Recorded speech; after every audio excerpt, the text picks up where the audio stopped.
Hello, everyone. We're meeting here tonight, special town hall meeting concerning the data center ordinance. Before we start, though, I would just like to ask for a moment of silence. I'm just going to read a prepared statement here. I would like to have a moment of silence as our hearts go out to the families and friends of the police officers. There's 3 police officers that were recently killed and injured, and the other 2 that were injured in yesterday's shooting in York County's North Codorus Township involving Northern York County Regional Police Department and York County Sheriff's Department. This tragic loss is a reminder to keep all of our first responders in our thoughts and prayers. And I just ask that you join me in a moment of silence.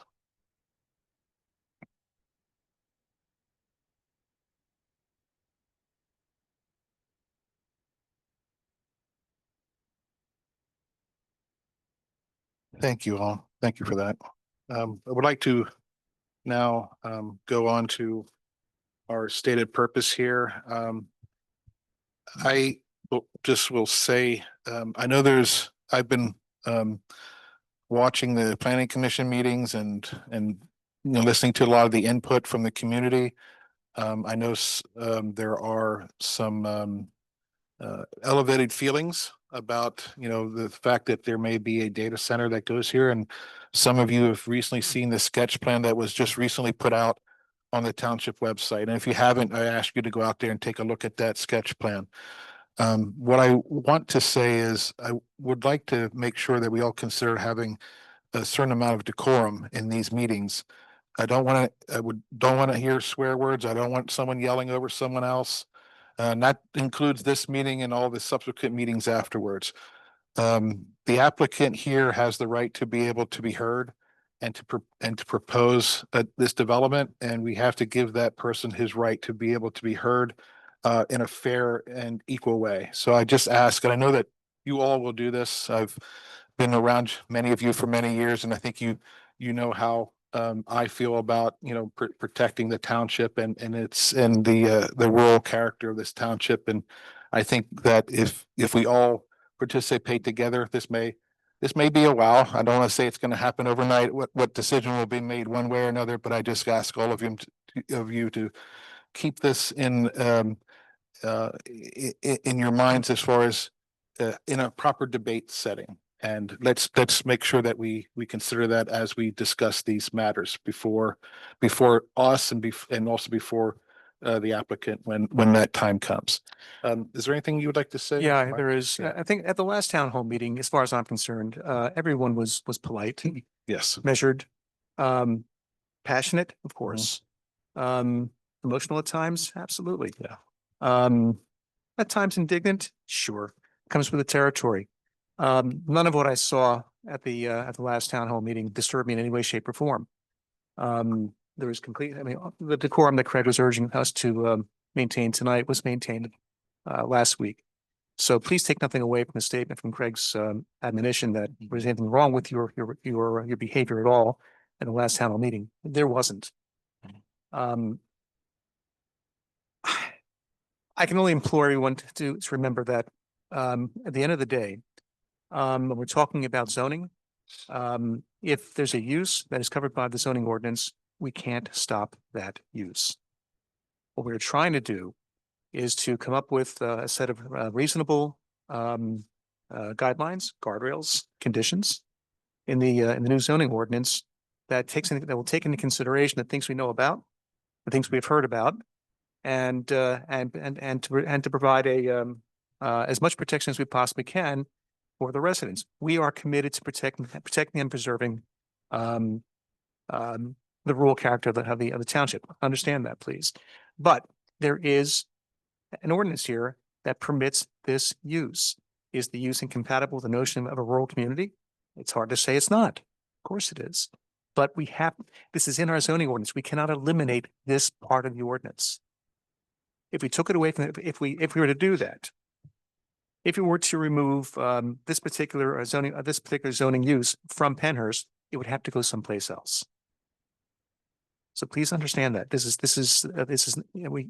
if we all had a vote on whether we want a data center, I pretty much pretty much guess what the result that's going to be. That's not how it works, ladies and gentlemen. It's not. We have it.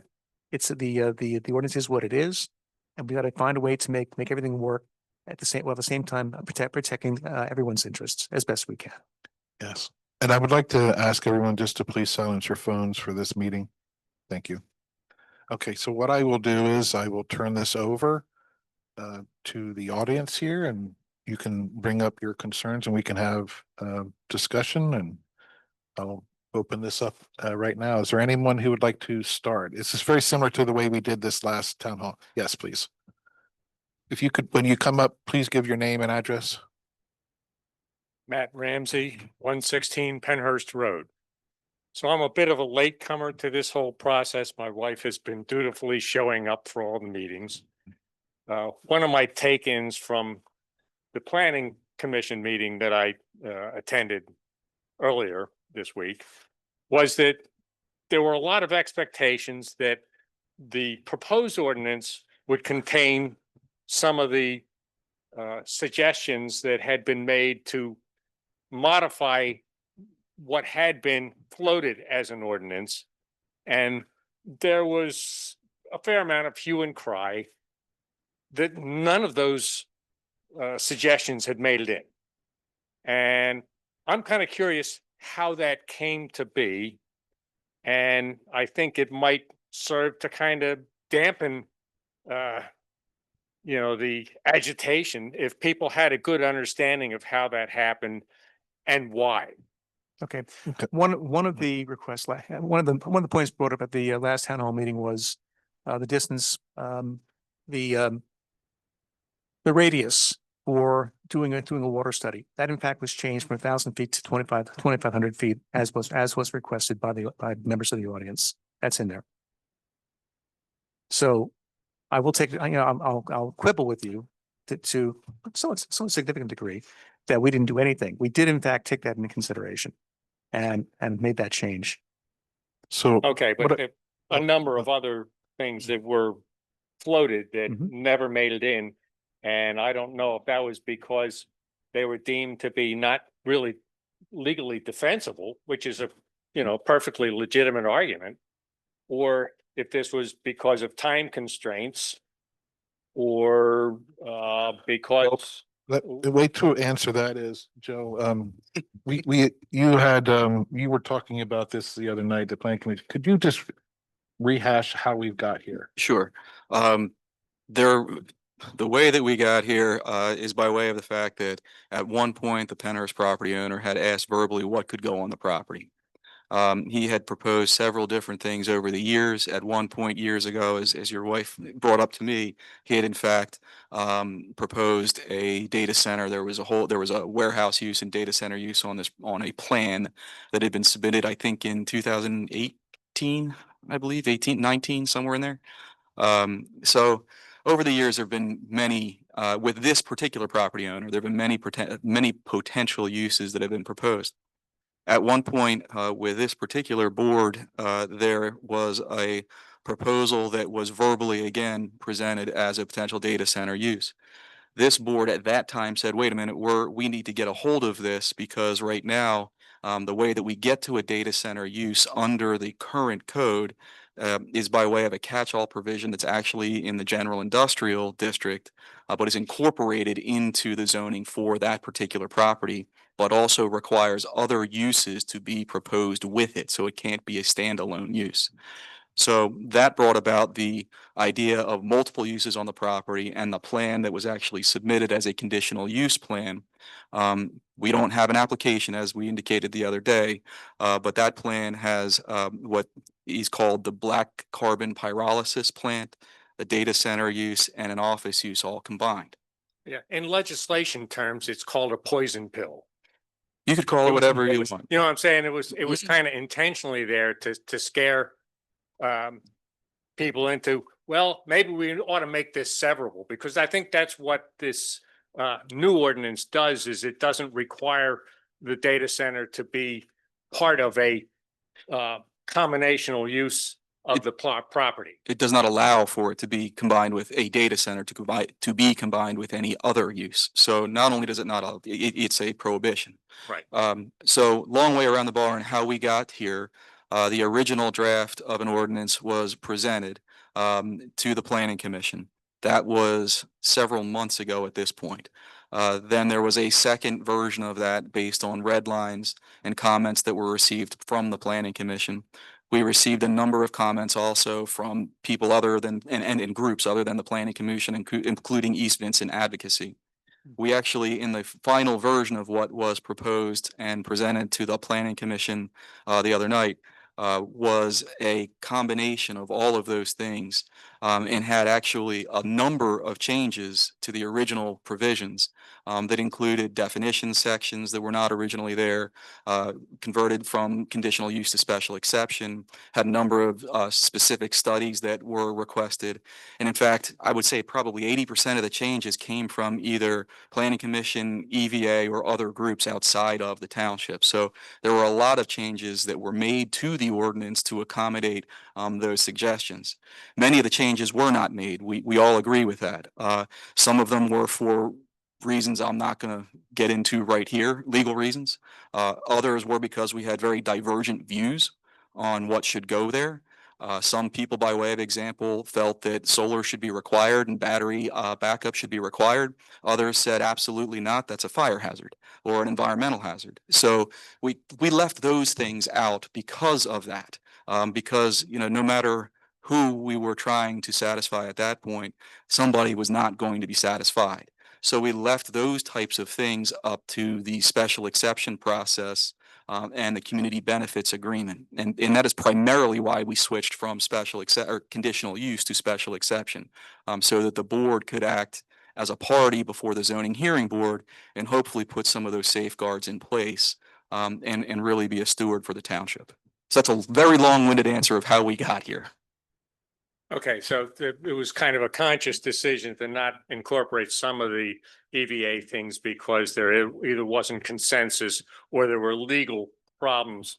They weren't really enforceable and might make it attackable, and therefore the whole thing falls apart. I wouldn't necessarily say that. I'm not going to say that here, but I'm going to tell you that there were reasons for what we did. Well, and please keep in mind as we're going through this process, as much as these two volunteers who are your elected officials want to state their own particular opinion about how they feel, they have to sit in a quasi judicial capacity in the current sketch plan. That current sketch plan, if the application comes in, will be by conditional use. And if they voice an opinion too strongly one way or another, an applicant could say that they are prejudiced and should not sit in that capacity. So unfortunately, they have to be somewhat measured too in what they can say. And the point that was made before is very well taken, that the law does permit these uses. And so all you can do is kind of tailor how they go in. You can't just preclude and say, I don't want that because I don't want that. In a nutshell, that's exactly right. Mr. All right, Chairman. Thank you. guys. Mr. Chairman, Thank you. Yes. if I can just add, I know the term you use poison pill, like this is one that we're just going to throw in. About a year ago, the County Economic Development Department brought them in with the owner to present building this black carbon plant on the Pennhurst site without a data center even being discussed. They brought that. We told them no at that time. It's a bad use. They came back again trying to push the same thing. We said no. And now lo and behold, it's again part of this plan. So that's why it's not, when I understand it's probably like a throw-in. This has been pushed for about a year already.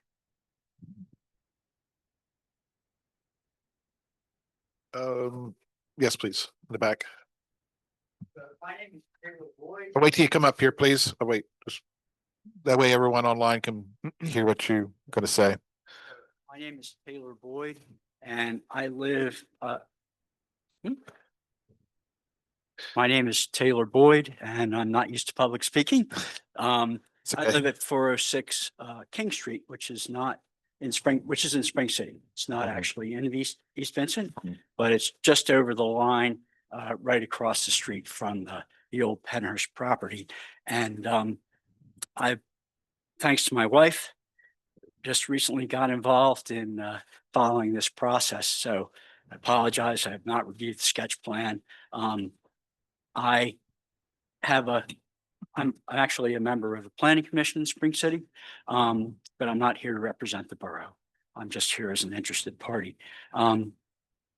So I have a semi understanding of the process, and I think I have a sense of why you're proceeding as you are, to give the Planning Commission a chance to introduce amendments to the draft ordinance, which kind of makes sense. I'm aware that there's a mandated window of opportunity to make changes and respond to the sketch plan.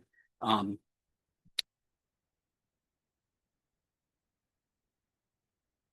kind of hearing that the carbonification plant, or whatever it is that the tire plant is allowed by right, and I'm sure they would have to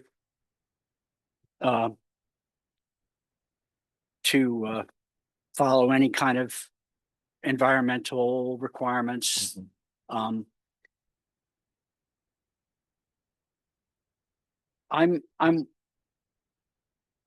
think a couple of other people have said something along these lines that, I'm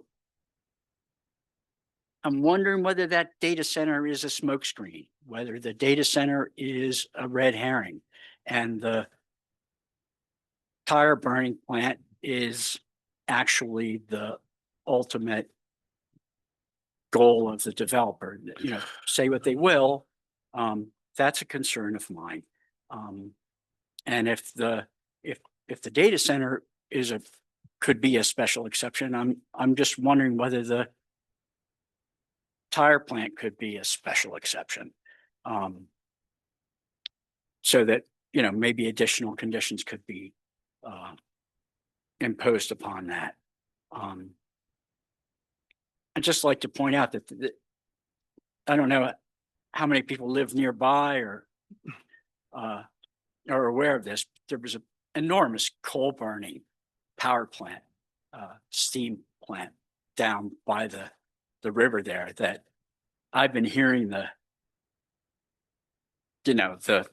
heavy equipment tearing that down. It's a giant brick chimney. Perhaps there would have been an opportunity there to do something with that, but that's gone now. And I'm wondering what the stack height would be on this tire plant. As far as height ordinances go and all that. Mr. Chairman, Yes. after our town hall meeting last week, I made a phone call to the developer and told him absolutely no way are you going to put this in town. He has agreed that he is going to remove that from the plan and from any further consideration, that he's not going to put that in. It was clear when we had a meeting about a year ago, I think Supervisor Brancato was there, said no. I believe Senator Muth, who is here, also told them no way. Representative Friel, who is here, I believe he sat in, also told them no way. So they've got the message clear and they have agreed that they will not put that in there. Well, that's kind of on the record then. I'm Yeah, very Well, glad- there's I'm very actually, glad. before we go any further, Go be able to answer your question. Joe, you hadn't talked about this last night. Could you sort of reiterate what you had mentioned last night with the planning commission? Sure, This is concerning about what was discussed or what was sure. talked about, and then what his real intentions are, which I think has already been conveyed. Right. And just to be clear, I think Tuesday night, right? Planning Commission, days are running together for me No, they too. are. But let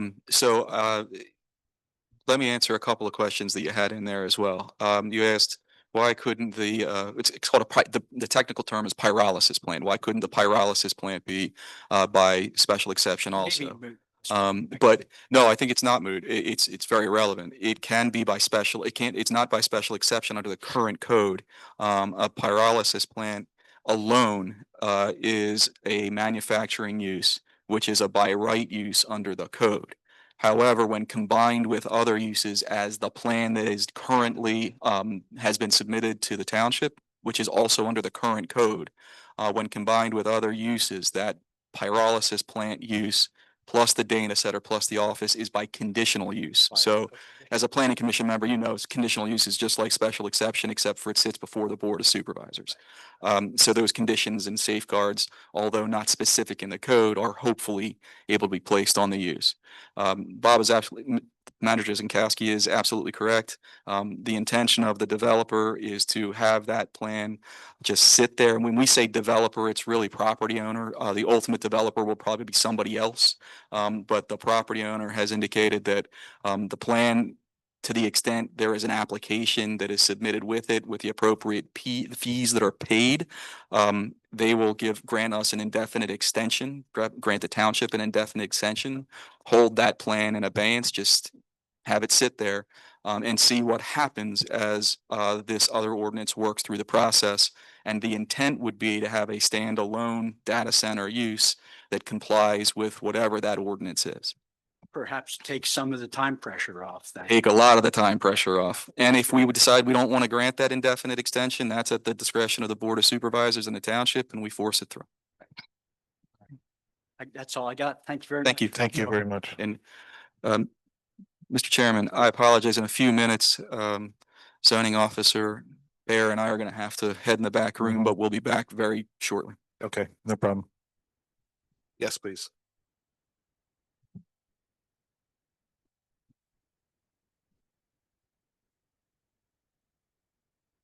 Hello, Rachel Griffith, 238 Hofecker Road, Vice Chair of the Planning Commission. Rachel, Yes, a little closer to the mic, please. closer. Okay.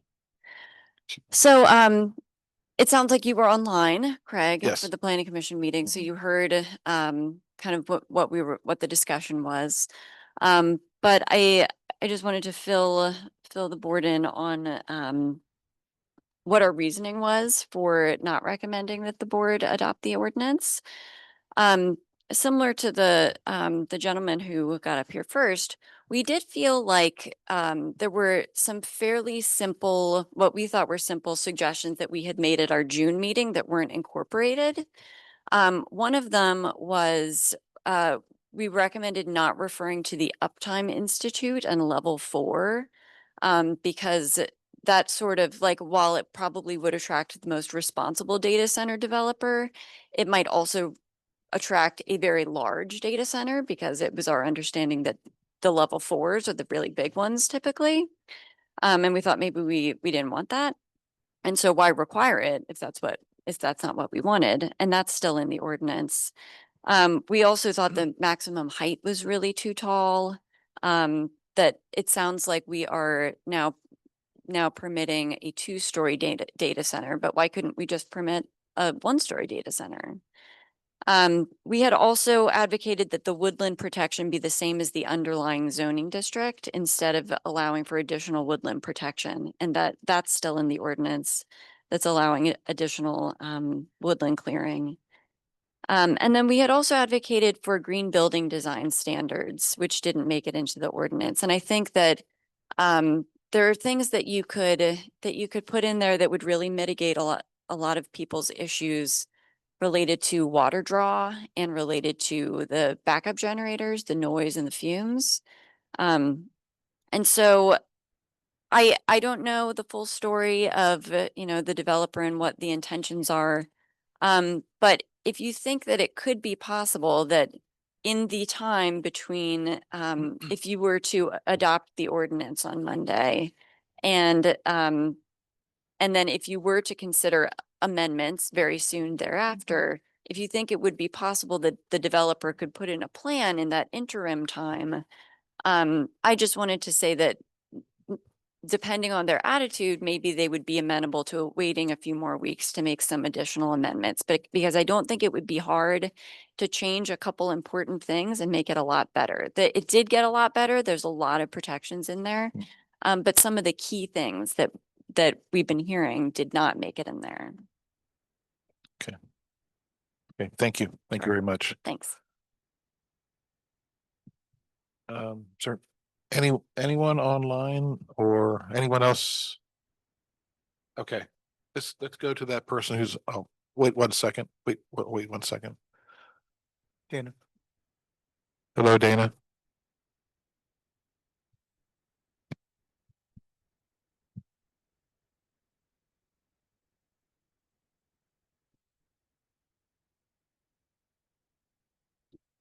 Dana, you're muted.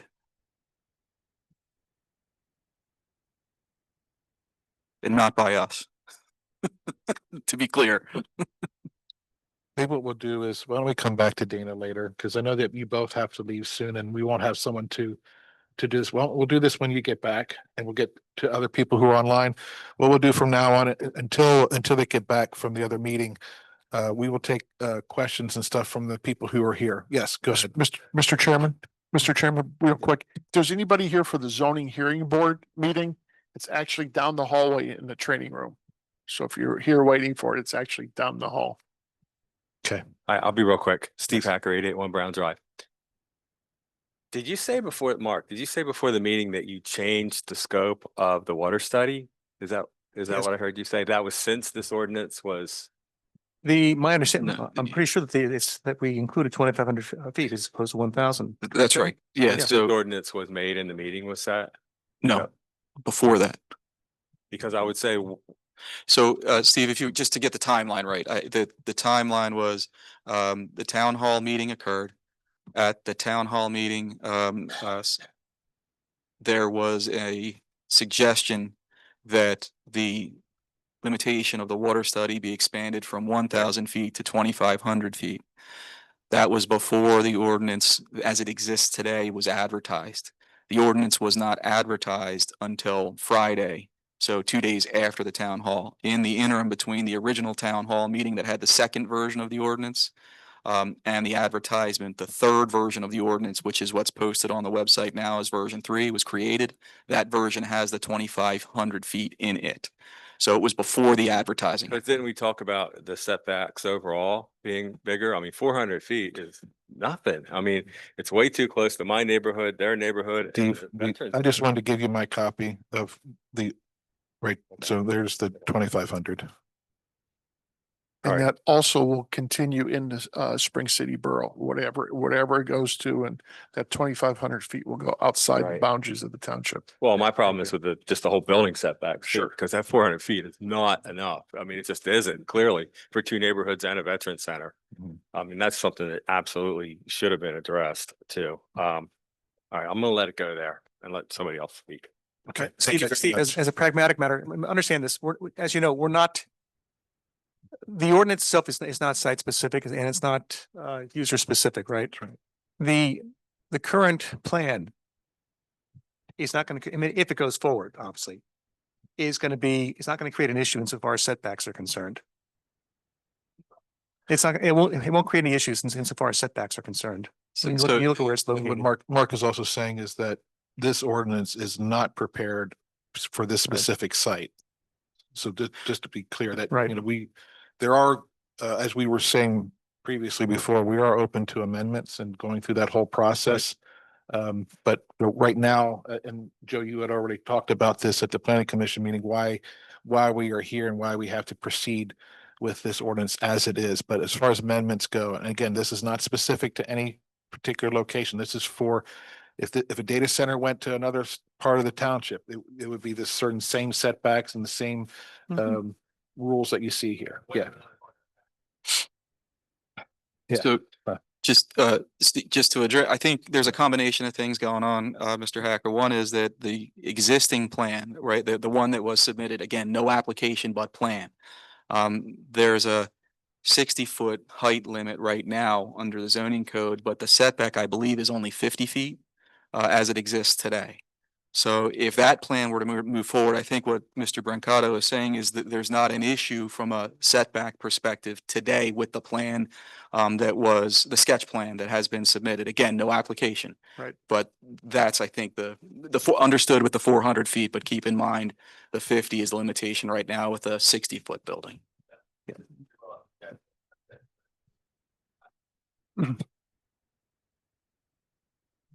It meets the criteria of a sketch plan.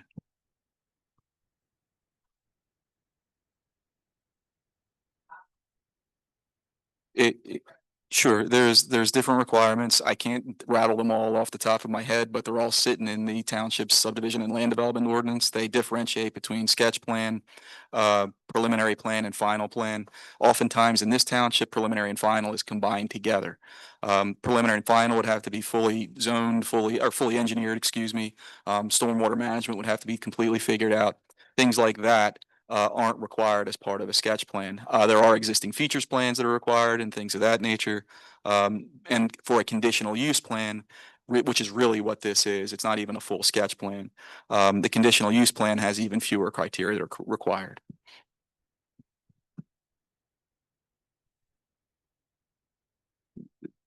Sure, it's in the subdivision and land development ordinance.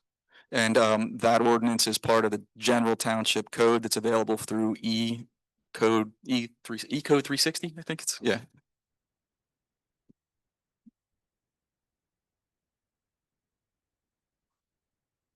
Steve, Well, come on up. Yeah, you might want to Please. come back up. The people online won't be able to. So hear you're you. not legally bound by a sketch plan, are you? I mean, it's called a sketch plan. I mean, it's so far away from a final plan. I mean, you're not locked into that, are you? Your question, I think, is whether or not it vests rights. And in this township, you have a sketch plan that is an optional but very encouraged criteria under the current subdivision and land development ordinance. So I'm not going to go all the way into that for reasons that I'll talk to you offline about. But as far as a conditional use plan is concerned, if the full conditional use application and fee are submitted and the plan and application meet the minimum criteria for a conditional use, then yes, they vest rights from a use perspective. I mean, anybody could sit down and cut and paste a sketch plan, no? I mean, how can you be bound by that 2 years from then? Well, everything else is done. Point well taken, but we gotta, Mr. Chairman, we have to head back Yeah, here for just a okay. minute. So for anybody online, if you raise your hand, we will not be able to call on you until Haley gets back, but I will be taking questions from everyone here in the audience. Christine, you had a question?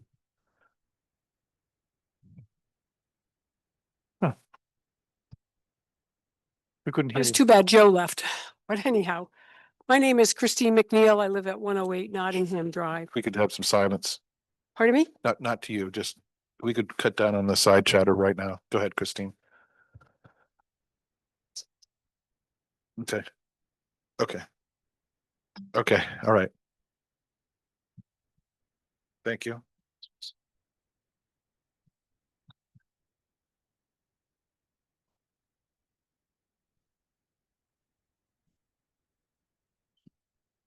I just do take some objection to what Joe said regarding East Vincent Advocacy's submittal of a 22-page document. There were many requirements, standards that we imposed and requested, and it was all based on legislation, ordinances from townships in Pennsylvania that had been passed from other states, and it was not something that we just conjured up. So they were all approved by official governments of municipalities. Their solicitors had reviewed it. So I do take objection to that. The other thing is when it comes to the standards, many of our standards were not accepted. Yes, about 50% of our recommendations were accepted, but that was more on the general level of definitions, et cetera. And I appreciate that. Right. But I do want to talk to you on an overall basis. I'm really disappointed. I think that we've been at this since the May. This is supposed to be a listening session. I think you heard from Rachel and if you listened to the planning commission did. meeting, there's kind of some unanimous consent on the part of the residents of this township, particularly people who live nearby. Sound levels. Yes, you did take a lot of the things on the sound levels, but you didn't go down to the level we asked for on the daytime level. We asked for a 1,000 minimum setback. And that was based on real data of what data centers impacts are on people who live around it. Now, let's talk about what our current ordinance already provides for. My feeling, I understand you're really interested in the community benefits aspect and the negotiations that you will take place. And I do put my trust into all of you to make that happen. But I think you've started at a place where you gave too many concessions. For example, in our current ordinance, under the IMU, it states that we would have a 60-foot height. If you wanted, the developer says it right in the ordinance, I can read it to you, or I'm just going to talk to you, Yeah. but it's there, that you could go higher through the use of TDRs. That- So right off the bat, That's you right. gave them a concession. Number two, when it comes to the woodlands, look at that picture. Please take a hard look at that picture. They're talking, and you think about that sketch plan that came in. They're talking about completely devastating the wetland, the forested woodland areas. Our ordinance called for 50%. You went up to 60. Why? Why would you give that away again? Those are two examples. And as Rachel said, as I believe Michelle Adams said, as the EAC said, as a lot of people said, we wanted the LEED certification because it would have really resolved a lot of the environmental issues, and you didn't do it. So now here we are in a big compromise position where I'm just giving you 4 examples I've given you tonight. Right. And I feel really concerned that you gave away the health and safety of our residents who you both, and the man who's missing, of course, an oath to uphold the Constitution of Pennsylvania, which allows us to have health and good welfare. And I'm really concerned that you've lost sight in the pursuit of community benefits. Well, let me respond a little bit here. First of all, this ordinance is not set up to deal with one location or with one owner. So What I I want to stress that. Just want to stress that. Everything I said was on a general basis, Craig. Okay, I but said it on a general basis. okay, so but as I heard it, the perception was that That's how I heard it too, Yeah. Chris, I'm afraid. Talking about woodlands disturbance, that's the only example, but when it comes from our own ordinance, woodlands disturbance in our own ordinance sets it at a level of 50%. You conceded already before you got to the bargaining table. It's the 60. words, it's the word gave away, concede. That's what Craig and I are reacting to. Well, I am concerned that you gave it away It's not because that- you had a position of strength that you now have left at the table. Look, Chris, the words imply, or at least invite the inference, that we're doing this in coordination with the developer, with the ultimate builder. We're not. I never said that, Mark. What I'm saying is, Maybe it's the choice of words that we're all. maybe what I'm saying, Mark, is that you had a certain position that was already existing in our current ordinance, that our members of Planning Commission, EAC, Michelle Adams, and ourselves, East Vincent Advocacy, asked you to put in the LEED certification. That's an example. It's not there. And it's only by, well, if you guys want to, there's no requirement. You didn't require it. And if you had required it, it's basically voluntary. I'm sorry. I don't think that's good enough for the residents of East Vincent when we've been having a conversation since May at various meetings. People have been very clear. And, we, as East Vincent Advocacy, worked ourselves to the bone. I'm going to tell you right now. And we did tremendous research. And Christine, you mentioned that at the planning commission meeting, and I heard, we do appreciate all the hard work. Okay. We do. I understand you appreciate it, Yes. but what we're saying is when the rubber hit the road, the big items, the big ticket items that dealt with measurable results, You let us down. I'm telling you. So if this thing is passed, which I hope you have some courage, like the planning commission did, to say no, because you haven't upheld your oath to our residents in the way I wanted you to. And I think a lot of us wanted you to. But I'm also saying, if there's an amendment, series of recommendations from the planning commission again, I hope you listen, because I don't hear and feel the listening at the level that I really expected from you.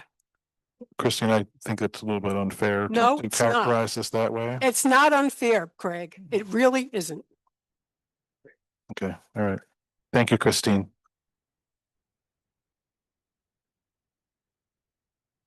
Do we have someone else who would like, Senator Muth?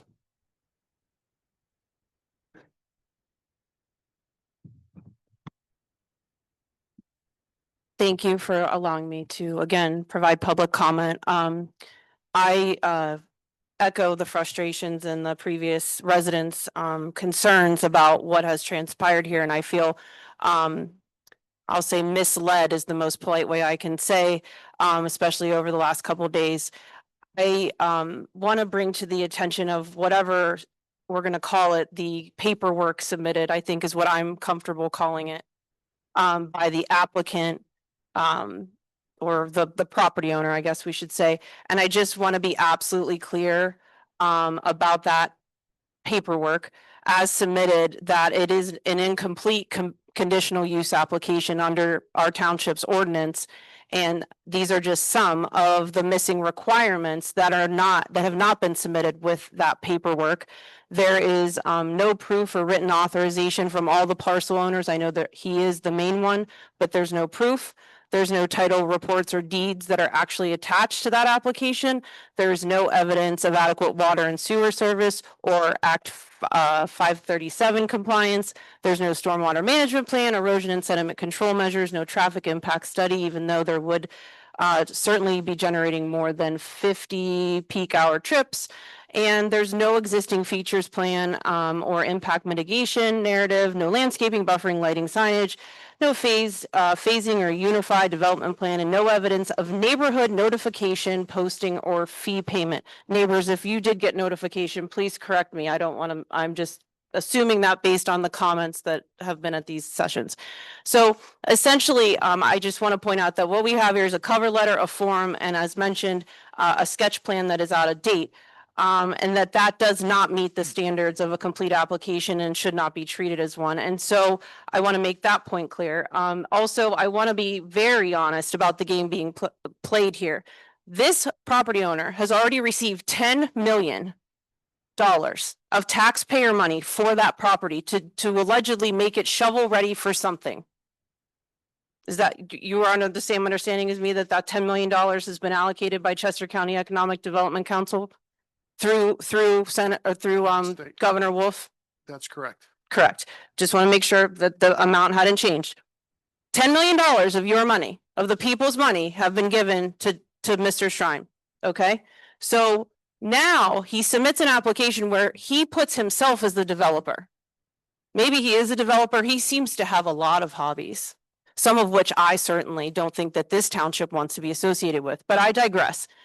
So $10 million puts his name as the developer. What precludes him under anything from selling this approved conditional use application, if he should be approved, to another developer and building whatever falls under that, whatever is approved?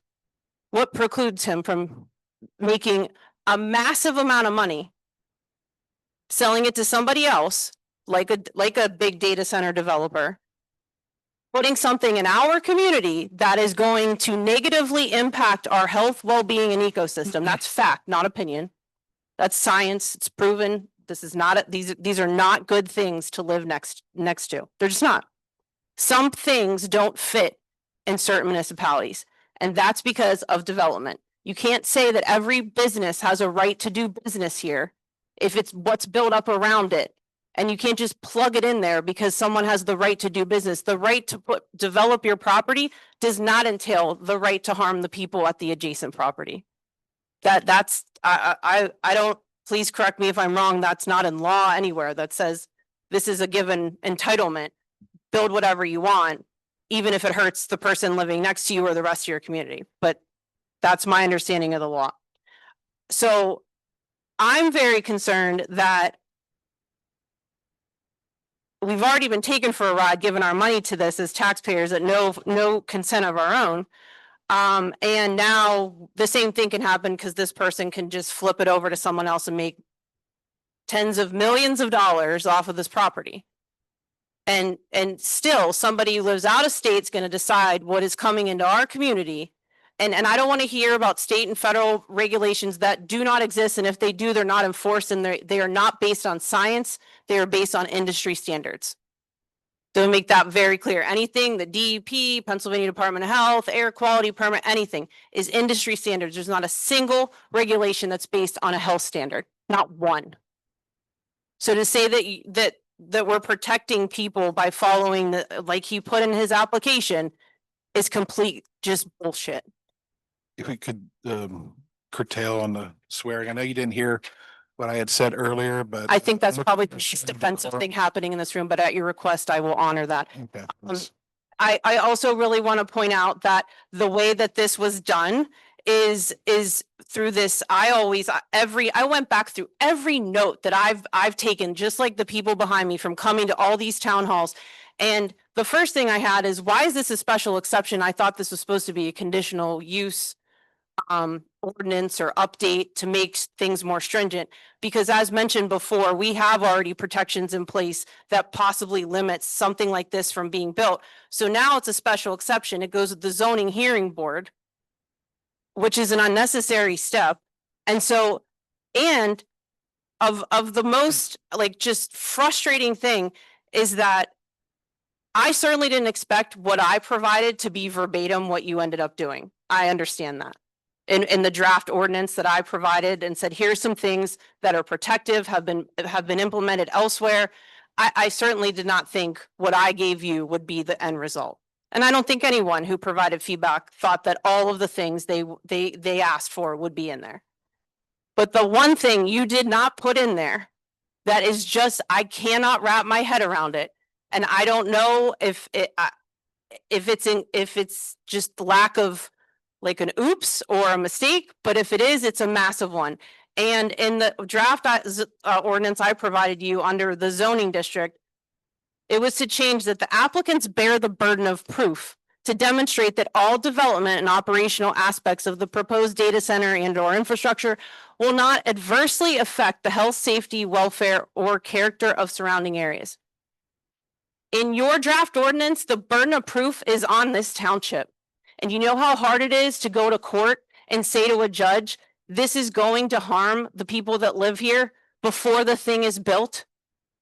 It is not easy. This was the easiest thing you could have changed. Everything you put in there that you view as protective, it means nothing.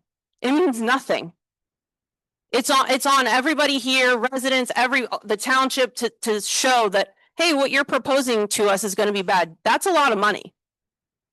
This guy's already got all the people's money, and now we have to prove that his project is going to harm us when we already know this from other places. That was the one change. You absolutely have to amend that before you vote on it on Monday night. That is the single thing that would restore my faith in this whole process. But if failure to do that means that they essentially get to drive right in here with whatever they want and disrupt people's livelihoods, people that have lived here forever. Do any of you live right near to where this is going to go? No, I do not live right near. No, there's. Do you want an energy substation or potentially a power plant connected to a data center and a data center 400 feet from your house? What I will say to you as a response to your questions here is when we consider any decisions for land development, we often consider what the impact would be if we were living near it, because we do have some empathy, I would say, up here as a board. And I just want to. You're supposed to have taken an oath to protect these people, not empathy. So, excuse me, Mr. If you Chairman. could just. Mr. Chairman, one thing, please. and Senator Muth, Perhaps I should have reached out to you before this, but those provisions I believe that you just referred to are important pieces, but they're already set forth in section 27-2009 standard review for special exception. Are they in your conditional use? There, Yes. this is not by conditional I use. understand, but it should be. That's my second request to you is your Well, two amendments on Monday night is to amend this and you're allowed to under, yes, you No, can. no, Katie. Yes, you can. They're not substantive changes. If you're changing things that are substantive, Okay. you can amend it before you vote on it. I'd like to have a discussion. So go ahead. Katie. The only ordinance that's going to be before us on Monday is the ordinance for data centers. We can't bring before us on Monday at the special meeting another ordinance dealing with saldo, which is what I thought I heard you say. No, I'm not referencing that. Okay. Then I'm not right. Then I don't understand your point. You can make amendments prior to your vote on Monday that are not, that will not impact the land that's already involved. I can't change land things like the setbacks or the height of the buildings and stuff like that, but it can be based on, Listen, Joe has just explained that all the things you want. they're not, Katie, then I will sit down and double check because I don't need Joe, can you you to explain tell again, me please? about an ordinance that looks like limericks and it doesn't to look have like some anything that forum here. anybody in this room provided you. Katie, please. We're losing. We want to have a discussion here. We don't want to have a screaming. You need to be gaslit. Wow. All right. I think we need to take 5 minutes. Please. I would like to say to everybody, the purpose of this meeting was to talk about the ordinance, and I realize that there is a add-on for a little bit. Stress that the reason why we pushed for this ordinance and that we had all the input into it and we reached out to so many people is because we do care about this township. We do care about the people. And that's why we're going through this process. If we were like maybe some other townships where they might just go ahead and approve this, we wouldn't be going through this process to talk to all of you. And so I just want to make sure you're all aware of that. If you just think back to how this whole started, we are not trying to just put this in or set up this ordinance for just one applicant. So I just want to sort of bring that back to sort of a setting here as to why we're here and why we're doing this and why we're up here. And we want to listen to what you all have to say. I just want to mention a couple other things. There was a couple of things that Senator Muth had brought up about the plan. Right now, again, this meeting is not to talk about the applicant or the plan. I don't want to talk about the character of the owner or what he may have been involved in or not, or the $10 million that he may have received. Could this applicant not develop it himself and sell the property? Of course, that could be in the works. And could this person make a lot of money off of it? Probably could. I will say that the other things that were brought up about special exception and burden of proof, Joe, I think you've talked about this, but we can try to talk about this some more with Senator Muth and other people who have similar concerns. But I do want to just come back to this, that we wouldn't go through this process and we wouldn't have started this ordinance if we didn't care about, this township and its residents. So I just would like to say that. And then let's if you just want to take take 5 minutes from there, that's fine. Yeah, let's take a 2-minute break. All right. All right. Let's just let things kind of calm down. All right. Please. I It's hope not so. hysterical. Everyone, please. Hello, everyone. We just want to bring the meeting back to order. Use the gavel, Craig. I haven't had to use this. Can I have some order? All right. Thank you all. Thank you. Look, folks, We're going to start the meeting again. yeah, let me, before we do that. Before we start, we're back online. Okay, Okay, thank you. but before we start, look. When I signed up for this back in 2024, I took it for the good, the bad, and the ugly. Rarely will we have an instance where all the residents will be in accord with us. Frequently, the members of the board have been in accord for the past year and a half. Sometimes we're not. Mhm. But when we're not in accord, we got to be respectful. I know we know how passionate you feel about this. We understand the fears. We hear the fears. And I think and I fear, my concern is that you're looking at us as if we don't care. That's not true. All right. Now, Yeah, God Almighty, that's that's exactly what doesn't help. Right. That's exactly what doesn't help. Now, for heaven's sake, folks, we're residents too. So please, we want to hear what you have to say. But for God's sake, treat us with some, we are treating you with respect. Give us some respect too, please. It's gotta be a two-way street. And that way we can hear from everyone too. You know, we don't want the distractions. And the snickering and the laughing, God Almighty. Sir, Sir, no, sir. I said, just a minute. Just a minute. Signals. That's it. Time out. All right. That's exactly what I did. No, sir, it is not. That's enough. sir, That was enough. It's absolutely possibly enough. Hold it. Now, we are not going to get off on this foot. This has got to stop. This is not what we had last week, folks. This is not what I expected when I walked into that door. Yes, I understand. I have to expect from time to time to take the anger. I can take it. But sometimes when you cross the line, there has to be a stop. There has to be a pause. Please don't cross the line. let's start the meeting. Senator Muth. Thank please. you. The one other thing I wanted to bring to your attention in your draft ordinance, I think it's on the second to the last page. Yeah. Under community benefits agreement number 14. I just wanted to caution the board as to how this is being done under the special exception versus conditional use, in that it is actually very common, unfortunately, in the western part of the state, that these CBAs are negotiated with the local municipality and agreed to, everything signed off on, it's approved, the thing's whatever it is supposed to be built.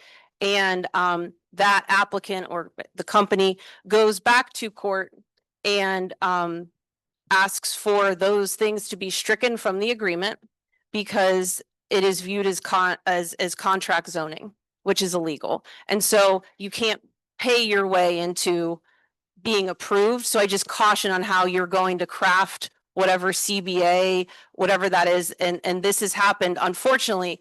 Even if the court strikes those things from the agreement, it doesn't start the approval process again. It means that the community, the municipality who thought they were going to get A, B, C, D, they only get A, and the court strikes the rest of it, and the company gets to continue to develop in the community without any of those benefits ever happening.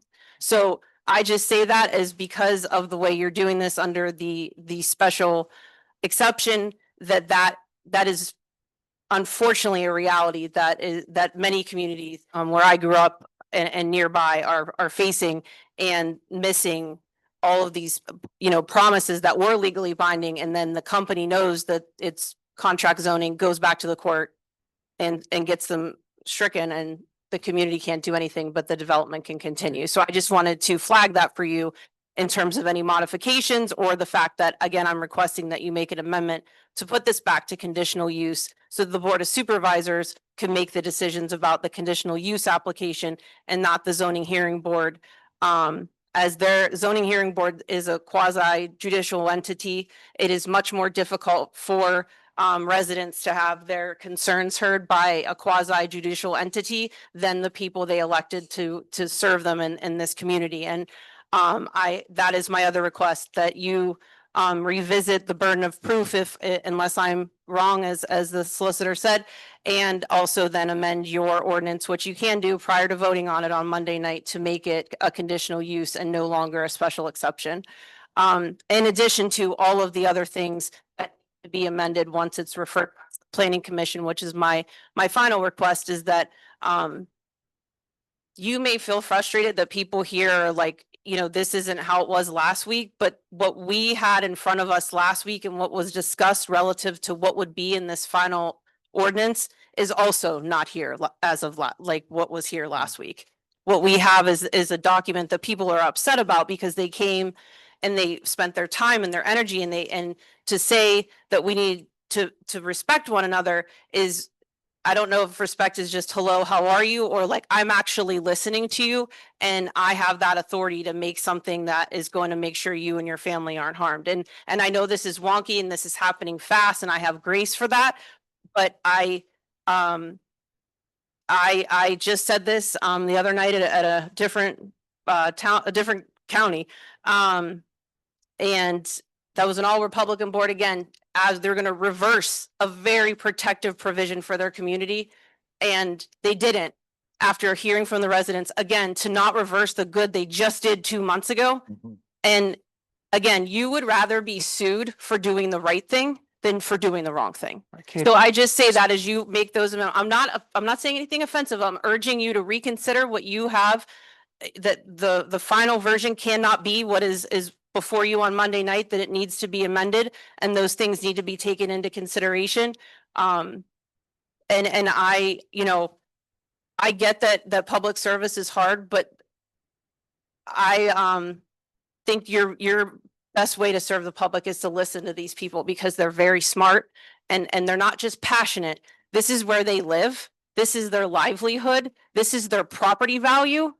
And every single one of us sitting here can go and apply for a property tax reassessment because we're now going to be living within 5 miles of another industrial site and watch your property tax plummet. Happened in Western Pennsylvania all the time when there's a frack pad in your backyard.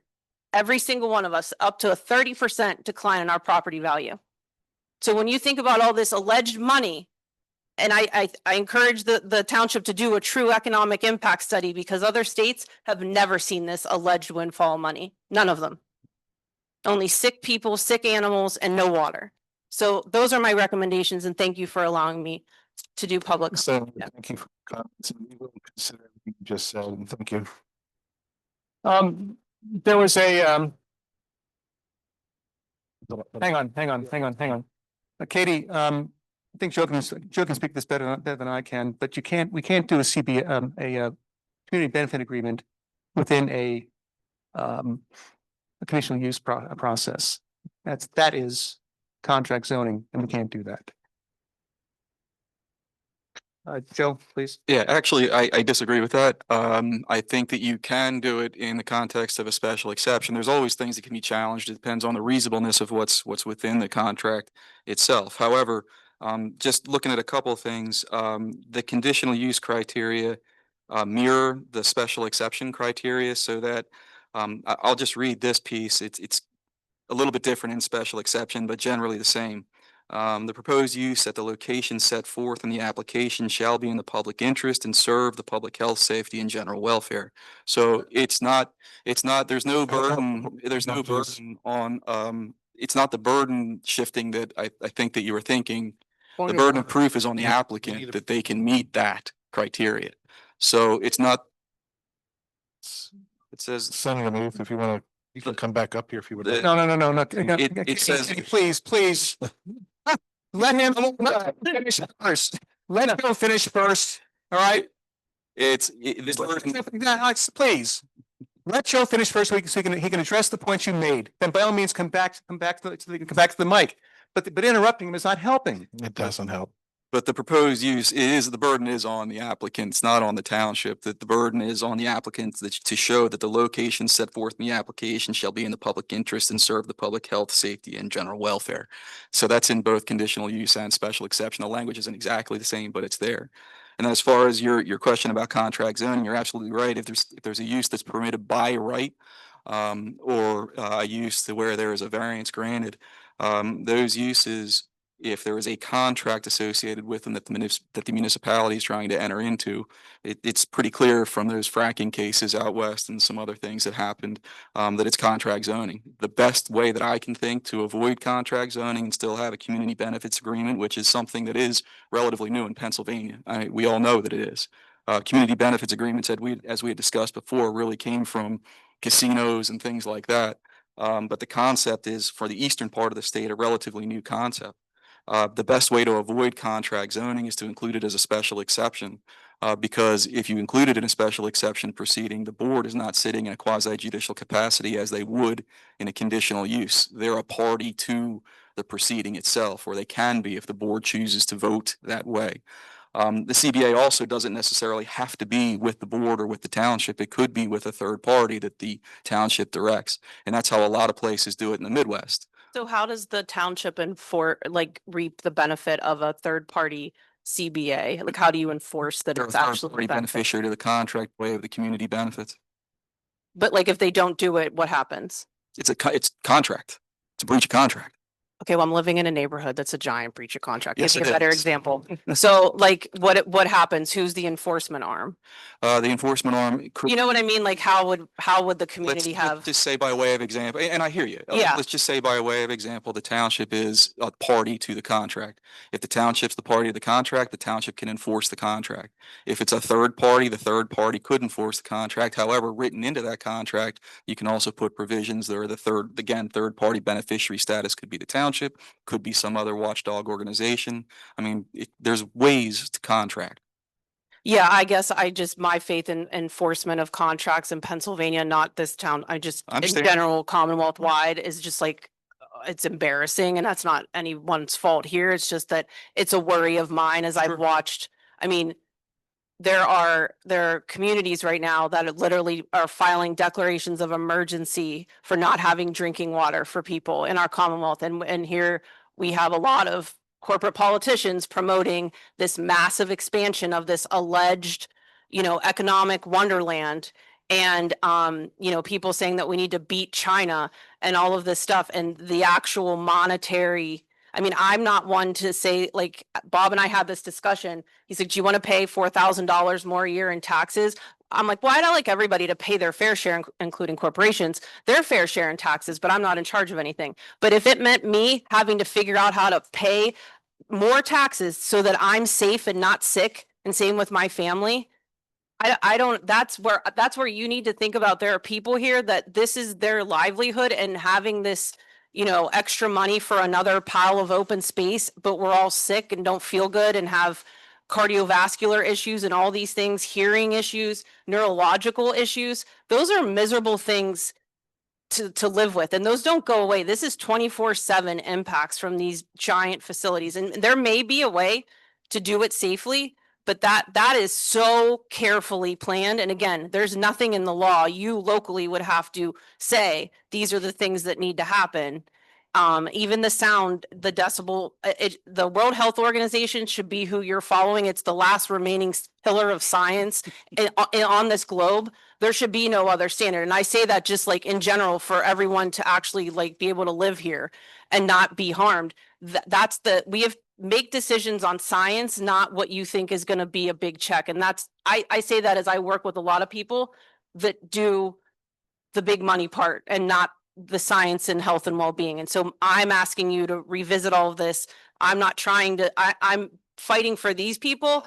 And this isn't, this is one township of many of mine. And unfortunately, we're next to a nuke plant that we already have to breathe in that air.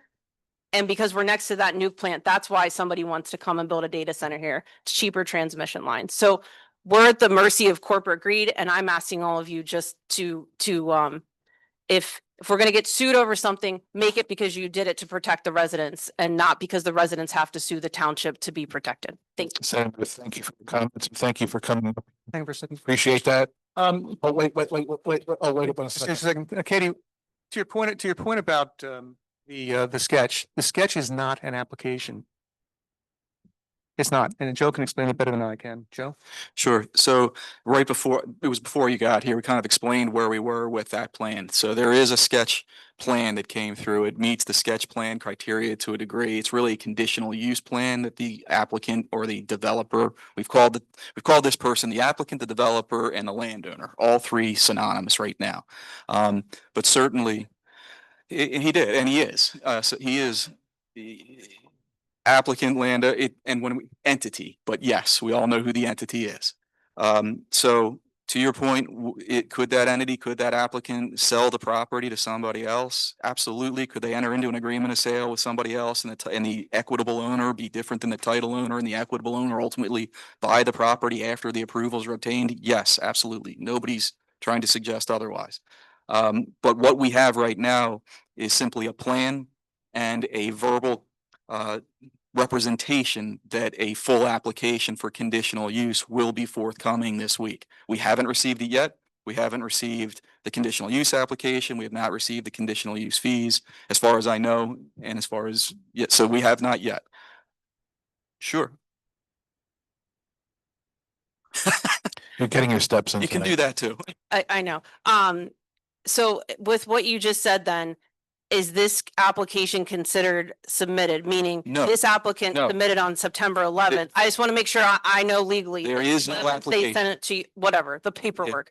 Somebody sent you some paperwork. There is no, I'm just being very clear. The only thing we got was the electronic submission of a plan. I saw it. Okay, yeah, exactly. Well, Yes, you did. it's 3-page. I don't know. That's it. There is no application. There is no other plan. That is it. It is not a completed application. It is not a Yes, completed plan. That's why I because read those things. Yeah, because the fees have not been paid. No But fees even have if been the paid. fee, if the guy writes a check tomorrow, what happens? Because he's If the still guy- incomplete. If the guy writes a check tomorrow and submits a conditional use application that is And it's an entirety. in its entirety, that is Yes, complete. which I would love to see based on that Etch-a-Sketch sketch. I hear you, but if that came in, then the application is complete.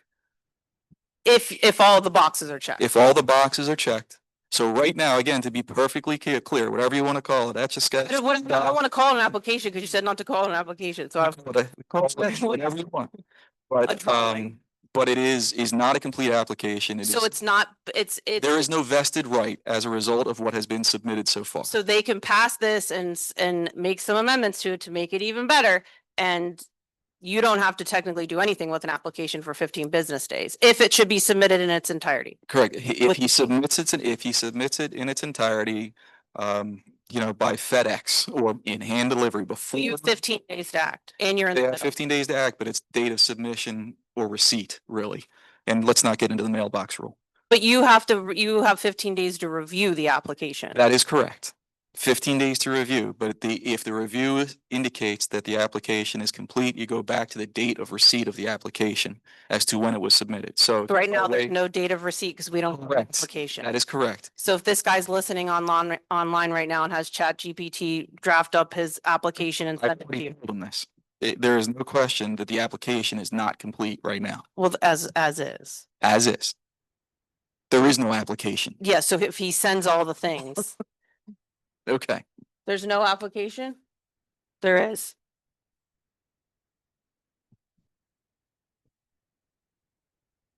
Just prior to this meeting, I received an application. Oh, gee. But do you understand how frustrating that is to the public and that that was September 11th, he sent the first part of his whatever.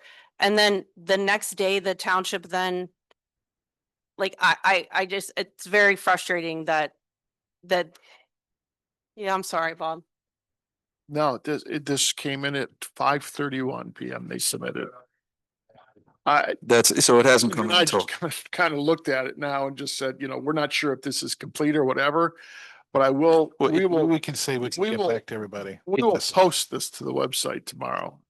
And we'll get copies out to you of whatever. I'm not sure what this is.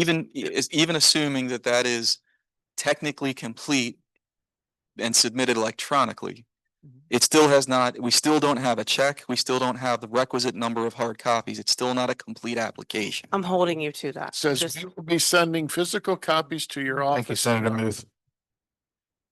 If we get physical copies tomorrow, then we're talking about something else. The whole thing is just.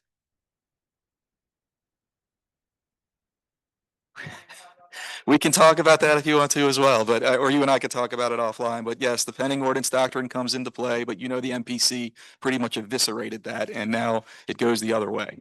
Well, well, I'm actually off tomorrow, so I won't have a chance to read this tomorrow, and I don't think I'll have a chance probably till Tuesday to read it. So I think by that time, the board will I've already made a motion to send this back to the planning commission, right, Joe? Joe loves my legal opinions. Which would then allow that window to open up for the amendments to be done and corrected. To my learned colleague there again. To your learning. Let's be clear, all right, just be very clear. That's, if that is what happens procedurally, that is correct. However, the window is open right now. And if a zoning ordinance text amendment is not passed, the window is open under the existing zoning code to make submissions. And if complete applications for conditional use or by right plans or whatever it may be are submitted, we are held to the now current zoning ordinance. And we all understand that that doesn't stop a data center from coming in here. That means that it's a data center potentially plus something else. This ordinance that is being considered by this board is not an ordinance that allows a data center here. It's an ordinance that puts parameters around a data center use and makes it standalone, not with other uses. So, I mean, we can talk about whether we like the height or not like the height, or whether we agree with the height or don't agree with the height. But as far as water and all these studies that were put into this particular version of the ordinance, we would then have to rely on our existing conditional use criteria to demand that they be put in to play. But let me just ask you this. The first one that they submitted is deficient. There are many. Not a submission. I think we shouldn't call it a submission. If they submit it to the township, right, they submit it to the township as Yeah. though, okay, that's technically a submission. This here again is another submission that at just a 30-second glance is already deficient. So the issue is that's where the process We might comes need to- in. You wait, Well, I know you talk about- Yeah, this, we're getting, Yeah, getting to- very, very close to ask for a legal opinion. We can't do that Yeah. here. Please. Representative Friel? Thank you. Paul Friel, Valley Hunt Road. I'm also Representative Friel. I'm here in my capacity as a resident, Right. just to be clear. I appreciate what you're doing. I think certainly in my office has been contacted on this issue, and it's similar to ones in other townships that are looking at the same things. I highly encourage you to take a look at zoning in this township that would put the largest amount of protections on this type of use and development, a data center. The larger data centers, the ones that are contemplated under the limerick have a backup generation that's significant. They draw enormous power. In my previous life, prior to being elected, I tested those backup generation systems at data centers and other stuff. They are significant. They are significant sources of pollution. They are significant transmission infrastructure development, no matter how close you are. The fuel that's going to be those CAT engines that are going to be development are going to be natural gas. The lines that go feed them do not have the same rules as any other zoning. You have no control over where they go, right? That's PUC. That's a different utility type of use. So the larger you allow, the more significant generation that will be on site. And in other parts of Pennsylvania, other places, the data center has been co-located with a large generator at the same time, though the initial application created a permit for generation for the data center when it was really data center plus being able to sell back to the grid, right? So you basically are permitting at the same time a power station. I think you got to be very careful about not allowing that to be snuck in here based on the size of the center and the size, at level 4 and what you're doing. I really encourage you to look at what was developed and limiting the size of this, because, our township is very close here. I think it's legitimate to put zoning for that entire zone that limits the size of any data center that would come in, the height of any data center. If you can amend whatever you can amend prior to that meeting, I would highly encourage you to do that. And then I would highly encourage you to really look at what other guardrails you need to put in place to ensure that there's not a back end use that also comes in play with this. And you know, I think you got short amount of time to kind of try to do that, because generation is a huge issue, not just for any data center, but just the energy demands out there. So the infrastructure, once you say yes, or once it's approved, you have no control over where the transmission lines go. You have no control over where those pipelines go. You have no control over the environmental impact of those. And so I think the work that's done by both the advocacy group and other groups that put in here, I think you should relook and go deeper dive on that. And I highly encourage you to do that. So both in my capacity as representative and as a resident here, I appreciate you guys if you could do that as soon as possible. Thank you. Thank you very much. Thank you, Representative Friel. Yes, okay, go ahead. I'll get to you next. You'll be next. Pam Hacker, Brown Drive. So the last town meeting, we referred to the map.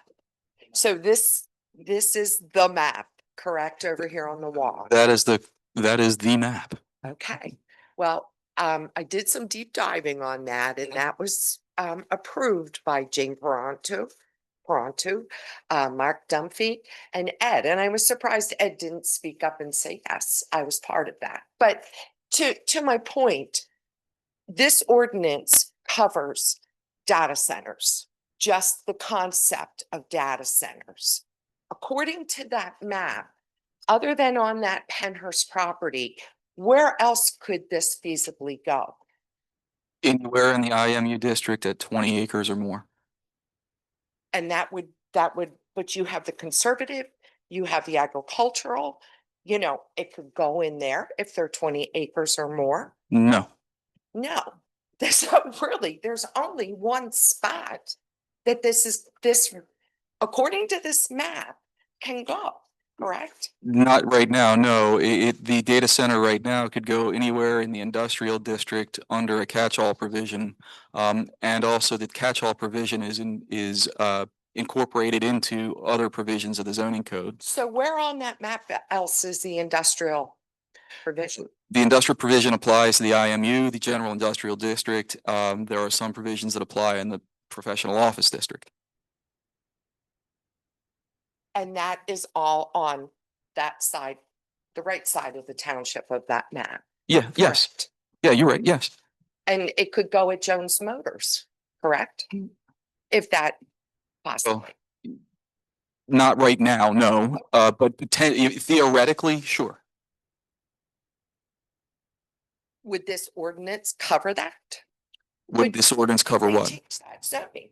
Or would that zoning need to be changed as far as that map goes to accommodate a data center there? That's definitely more than 20 acres. Well, Jones Motors right now, if you're looking at the overall site, they already have a residential portion that's got preliminary and final land development approval that they're working through. On the commercial portion, there's still an existing conditional use application that was approved a long time ago. So right now, that site is the subject of those things. If it were not the subject of those things, yeah, I think you're correct. If it's IMU, then yes, it could go under this zoning ordinance or under The the CMU, existing. that is the only zoned CMU in this, on this map. Jones Motors is? No, Penhurst. Oh, So it's pretty much where it's gonna go, if it's gonna go. And I just wanted to bring that to your attention, that side of the township is just getting slammed. And you want to build another high density housing, not even a mile, probably half a mile is the crow flies.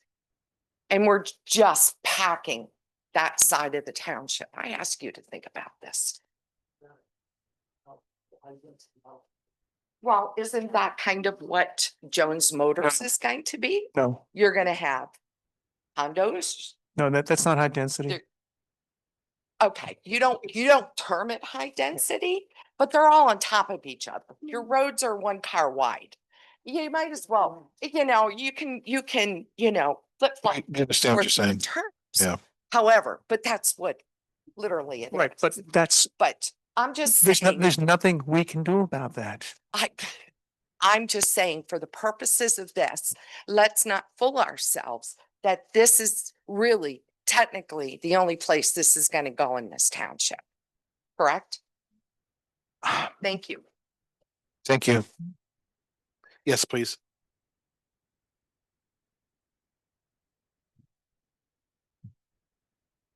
Hi, my name is Megan Hyken and I live at 44 Dare Lane in Pottstown. I don't even know if I'm allowed to be here. I'm a first time home buyer. And I just recently purchased my home in January. So this is very new to me. And I just wanted to say one short thing. First, I wanted to echo the sentiments of Representative Friel, like big time. And also, I understand that tonight you're only discussing a general ordinance, but I want to stress that this decision doesn't just affect the residents of this township.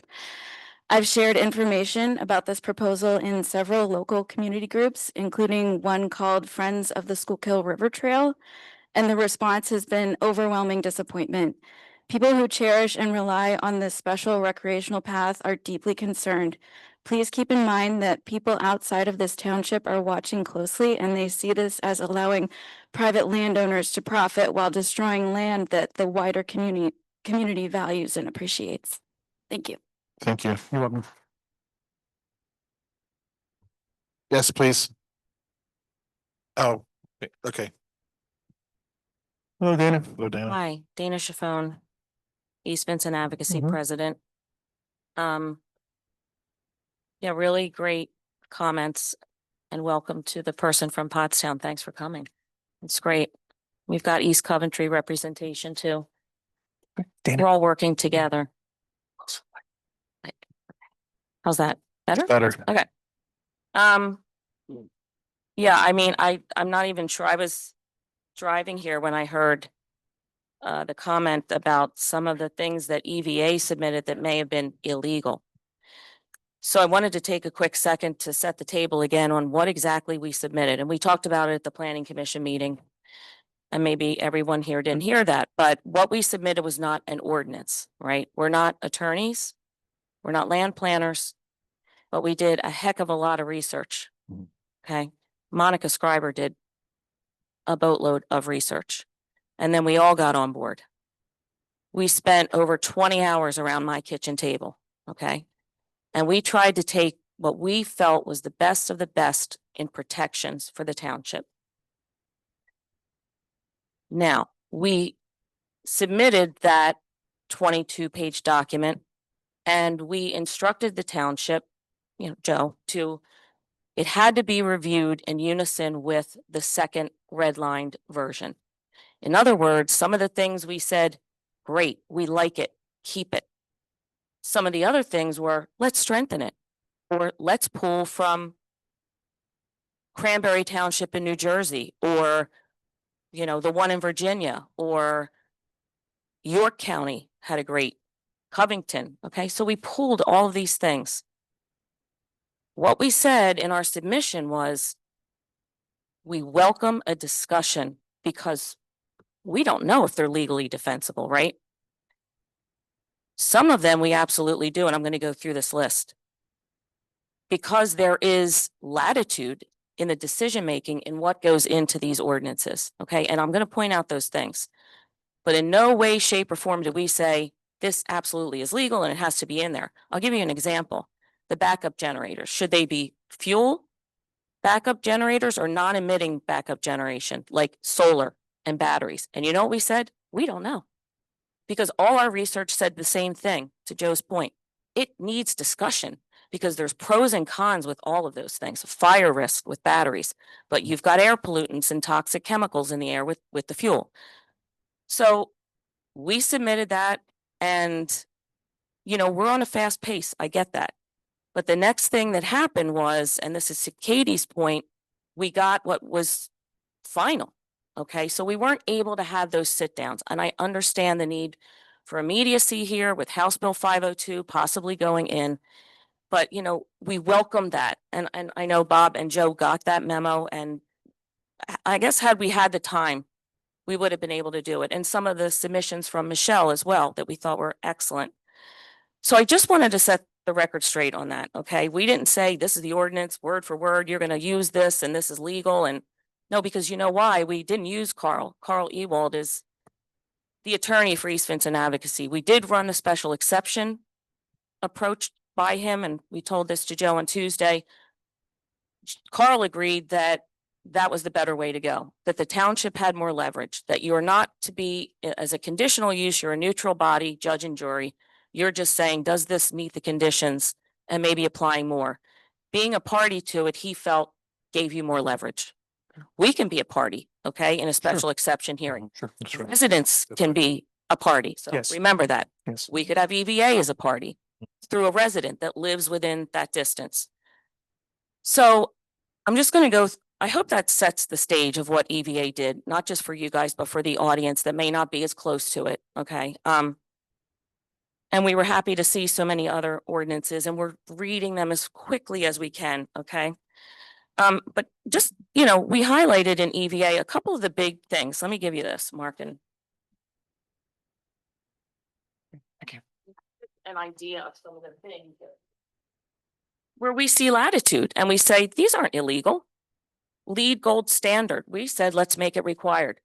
Many other ordinances had it, right? Yeah. But a decision was made amongst, talk amongst yourselves, to not incorporate that and say advised, or I forget the language, Joe, I'm reading so many of these. Public water draw only and closed loop cooling systems. Many townships are using closed loop cooling systems. Again, is it the best? I don't know, but it seemed to be, they're talking about millions of gallons of water that are not being used, the reduction in the water in the need for water. Height, 60 feet. And this gets to Katie's point. Why are we so maybe more passionate tonight, emotional? Because last week it was at 60 feet, and that's what the planning commission wanted. We said, great, we didn't say great, but okay. And then now it's 90. So 60 feet can't be illegal because it's in our zoning ordinance now, right? So again, not illegal what we said. Noise levels must be reduced, monitored, and reported. Again, Katie Muth had an ordinance. Their numbers were lower. We came in at 60. We didn't go 45. I mean, we just, okay, 60, that seemed to be the trend, and 50 at night, and it's back to 65. So, and I think that, again, the planning commission, we're in lockstep, I think, for the most part. Monitoring and reporting, that's at our discretion. It's not illegal. I mean, maybe it becomes overly cumbersome, and then you negotiate that in the CBA and say, oh, no, you don't have to do it every day, but more than once a year, we felt annually was not enough. Setbacks, yes, okay, so it was up to 400. We went to 1,000. Again, is that illegal? I don't know. It may tie into siting and other other parcels that may be eligible, because there's other things like spot zoning we need to avoid. But view shed and buffers, we took this right out of, I don't know, Monica, if you're here, where do we take it from? Your brain hurts. Okay. Again, it was just like every 15, 25 feet, you have to do a setback and you have to change the facade of the building. Not illegal. It's what do we want? It's our discretion. It's our latitude. Woodlands. This is Elaine's. Woodlands must be protected. It was 50. It's 50 in the ordinance, the red line, and it went up to 60. Again, we're just going, okay, scratch my head. I guess neither one is illegal. We were saying 50. We don't think we're being outrageous. Emergency response plans must be strengthened. I don't see an issue with that. I think, again, these are a lot of discretionary things that the township has latitude around. And then decommissioning of the equipment and the facility being addressed with tech waste. Who would pay for that as technology is changing every day? And that makes this thing difficult and challenging to begin with. But I just wanted to point out all those things. I don't think they're all, if something is illegal, then I know you would have come to me, Joe, and said, Dana, you're crazy. That's illegal. And I get it, We'll talk offline. Okay, that sounds great. Yeah. And one more thing, the size. Yeah, TDRs, great. If we're gonna have to deal with these negative impacts, maybe we can get some, through selling these TDRs. But we came in and cut that square footage in half. We said, okay, can you start at 150,000 as max gross building size? I don't know the formula. So, and then using TDRs to get up to some other number. But for example, here again, maximum gross building coverage was at 35. And I think that's the underlying zoning. So it's legal. We didn't say change that per se, but it then got changed here to go to 40. So I bring up these points just to say a lot of work went into it. We never said this is all legal and this is exactly the way you need to do it. We are very appreciative, as Chris said, of the amount that was incorporated. A lot was incorporated. Yeah, we had a lot more detail, but some of these key metrics and standards, I think, is where we're concerned, and we'd like to see that go through an amendment process. So that's that. But I did want to, Paul just talked about other uses coming in there. Joe, does the unified plan and the way that's written in here that they have to bring a unified plan, would that prevent them from being able to expand this footprint and bring in a new generation station? How does that work on zoning? And thank you. Sure. Thank you, Dana. Thank you, Dan. I want to say also just thanks to EVA and Monica. I heard your comments at the planning commission meeting and rest of EVA, and I appreciate all the work that you've put into this. And there will be amendments. So Danny, that's wait 1 second. Wait the 1 second. unified plan. I think the master plan language that's in there. So yeah.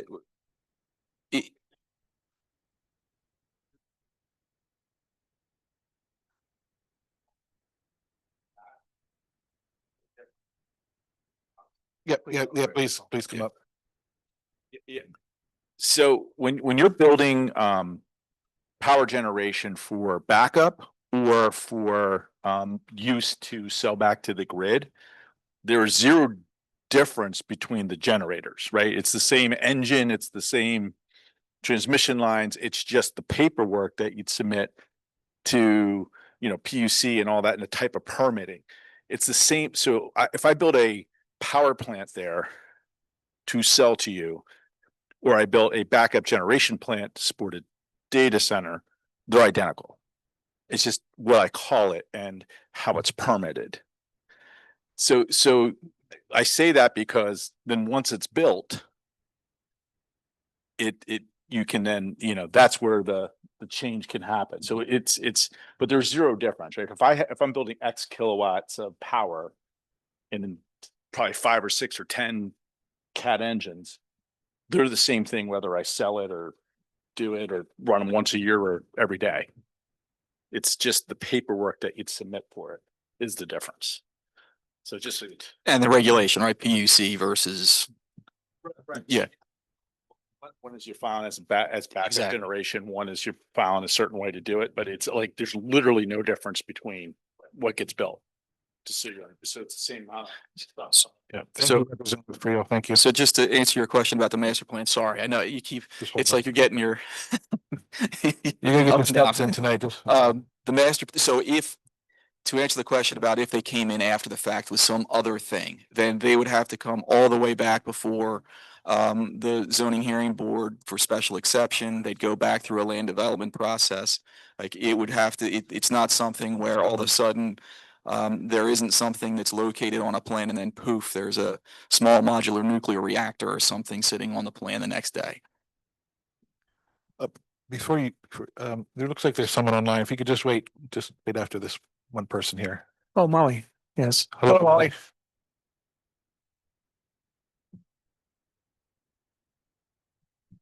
Hi, can you hear me? I can hear Molly. I can hear you. Okay, thanks so much.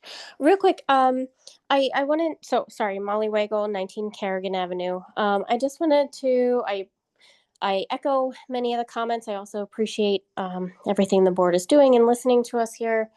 I know there's been a lot of discussion on, and you had background information on air pollution, but I also want to address water and why it's so important that we make sure we address some of what Dana said and Rachel on anything we can do to protect our water. So right now, many companies, when you're looking at future assets, future developments, as well as your existing assets, we use something called the WRI aqueduct, which is the World Resource Institute aqueduct, and it gives you a sense of water stress. So right now, where we sit in East Vincent Township in 2025, we are in a medium water stress right now.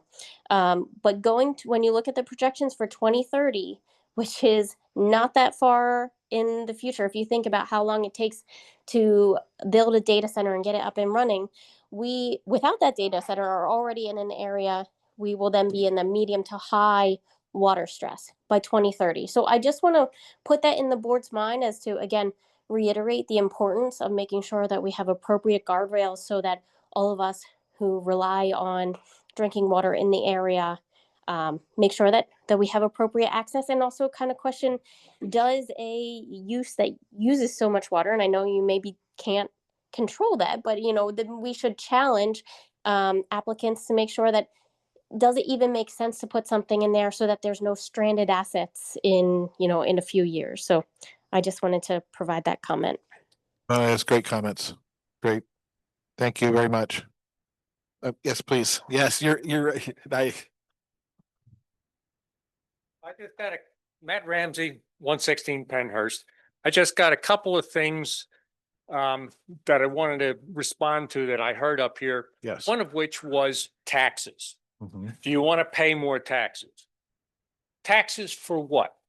Taxes, just a moment, hear me out. Oh. Taxes for services that we residents consume. No. That's what, I'm sorry to interrupt. What Katie was talking about was a discussion with Bob, and this came up from a comment made at the last town hall meeting, which was, Well, hey, let me finish. Why don't you just buy the property? To buy the property, what Bob was telling Katie and others was, it's going to be an extraordinary amount. If we did this, we'd have to raise taxes, probably to the tune of at least $4,000 or $5,000 per household, at least. And that depends. Yeah, okay. That's where that came That's from. fine, but Okay. But one of the things that happens from this exchange is that the township will receive more tax Microphone. income. Oh, if you could hit the microphone. Microphone, Will please. receive more tax income from this enterprise. Is that not correct? And that Certainly hope will so. reduce, in general, the tax burden for all of the residents, Certainly hope so. right? Yes. And supposedly there's, cost benefits going on here. I'd just like kind of point out that those are not evenly distributed. Okay.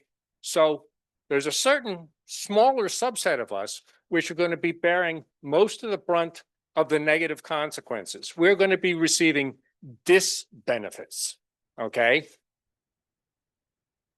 We're already receiving disbenefits from living on Penhurst Road and, high volumes of traffic at shift change up there, National Guard weekends, car shows, the Halloween experience, and yeah, maybe we get a couple of dollars off of our tax bill, but we get all of that disbenefit. You don't get those disbenefits. Most of the people in the township won't get those disbenefits. And I don't know whether or not that's been adequately considered. Thank you. Thank you very much. Yes, please. Yes. My name is Sandy Mattingly and I live at 120 Penhurst Road. And I'm just a private citizen. I can't pretend to be a politician. I'm not going to pretend to be legal knowledge or have a lot of the insight that you guys have. But Mark, I would like to address you about something, sir. I come to these meetings and I listen. to hear what's going on because I am directly affected by what happens up at Pennhurst. The advocacy group that has put in these measures to help me, not you, me, okay, because they're concerned about issues that will affect me. The noise, the water, the air, the lights, the whole 9 yards, right? Sure. And I keep thinking, okay, well, these people have picked up information concerning other data centers, the negative impact that they have had, all right? And they're trying to look out for the best interest of Agreed. the people Yeah. that are affected. Sure. We may or may not be able to stop a data center from coming in. Personally, would not like to see it. I'm sure a lot of the people that were in this room would not like to see it. You say you have empathy, but we don't see that, okay? That's not what we're seeing. The ordinances, the suggestions that these people have brought in, all right? The main things, the things that the most critical that would affect me and the people that live around me, you don't put in. You're not putting in, and you're saying, okay, well, let's get this ordinance in, and then we'll have an amendment. We'll do amendments to come in. But how do we know the amendments are going to be able to stay, to get in? We don't know that. You could pass the ordinance that you have now, all right, and the amendments don't go anywhere, and we get stuck. We get stuck with buildings being higher, or we get stuck with louder noises. All right, I'm sorry, I'm shaking. We understand. Or- It's a very, But it's got it. just, understand. you want to know why we don't trust you. We're not trusting you because if we can give you information that better benefits us, then why can't you listen? Why aren't you saying, yes, okay, let's incorporate this. If this is going to help the residents that are living in that area that have to put up with this, why can't we put it in? Why can't we? What's the big deal?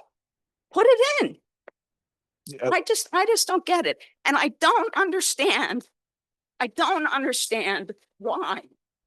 Why can't you write these in now before you even vote on it? I don't get that either. Joe? Yep. So Thank you for your comments. Thank you. I just want to say, I'm speaking on behalf of Mark here. Mark, since he has been elected as a supervisor, he has put so much time in with the community. I don't know if many of you got to meet him when he went around, and I went with him house to house. I mean, I don't know if it was like 1,000+ homes you might have gone to, and he really does care about the community, and he works very closely with EVA and with all the residents. So I just want to say that I understand that it's a very emotional thing, but Mark really, his heart is with this community, as mine is too. And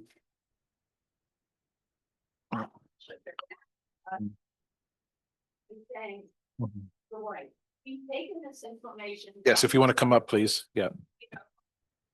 Mhm. These are the current problems that they've come into. So if they're having these problems, obviously we're going to have the same problems. So why can't we put things in there that are going to stop us from having those exact problems? Let me answer your question, or your statement here is that's the purpose of why we started this in the first place. The beginnings of all this was to address that. And this is a bit of a process. You know, there's a lot of changes going on, and we are not opposed to amendments, but I'm going to have you talk a little bit about why we're at this stage and why we have to proceed this way. He's going to explain it some more. Okay. Yeah. So, well, you asked why we didn't consider these things, but we considered everything that we received. We worked with the township's consultants, the administrative staff, and we put together something that, again, we believed was, it's not perfect. We all know it's not perfect, but we do believe that it's intended very much so to protect the residents. One of the big things that we've all talked about here this evening, and I think we all recognize, including the board, is the issue with water. Yeah. Right. Water is a huge issue, and no, we didn't include a closed loop system, not because we don't think that a closed loop system right now may be today's best technology. But I don't know, and I don't think any of us know what 3 years from now's technology would bring either. Closed loop system also may not permit cogeneration. So heat could be transferred perhaps by way of a closed loop system that would go off the campus, but not be truly considered closed loop. Joe, I don't think many know what cogeneration is. Cogeneration is, so for example, the heat that is generated by the data center could be captured through piping and liquid that's in that pipe. Usually it's a combination of water and something else like an antifreeze. And then that system would allow for that particular fluid to go, say, for example, to the Veteran Center, not that it would, but could, and heat the Veteran Center during the winter months, for example, or a school or wherever else.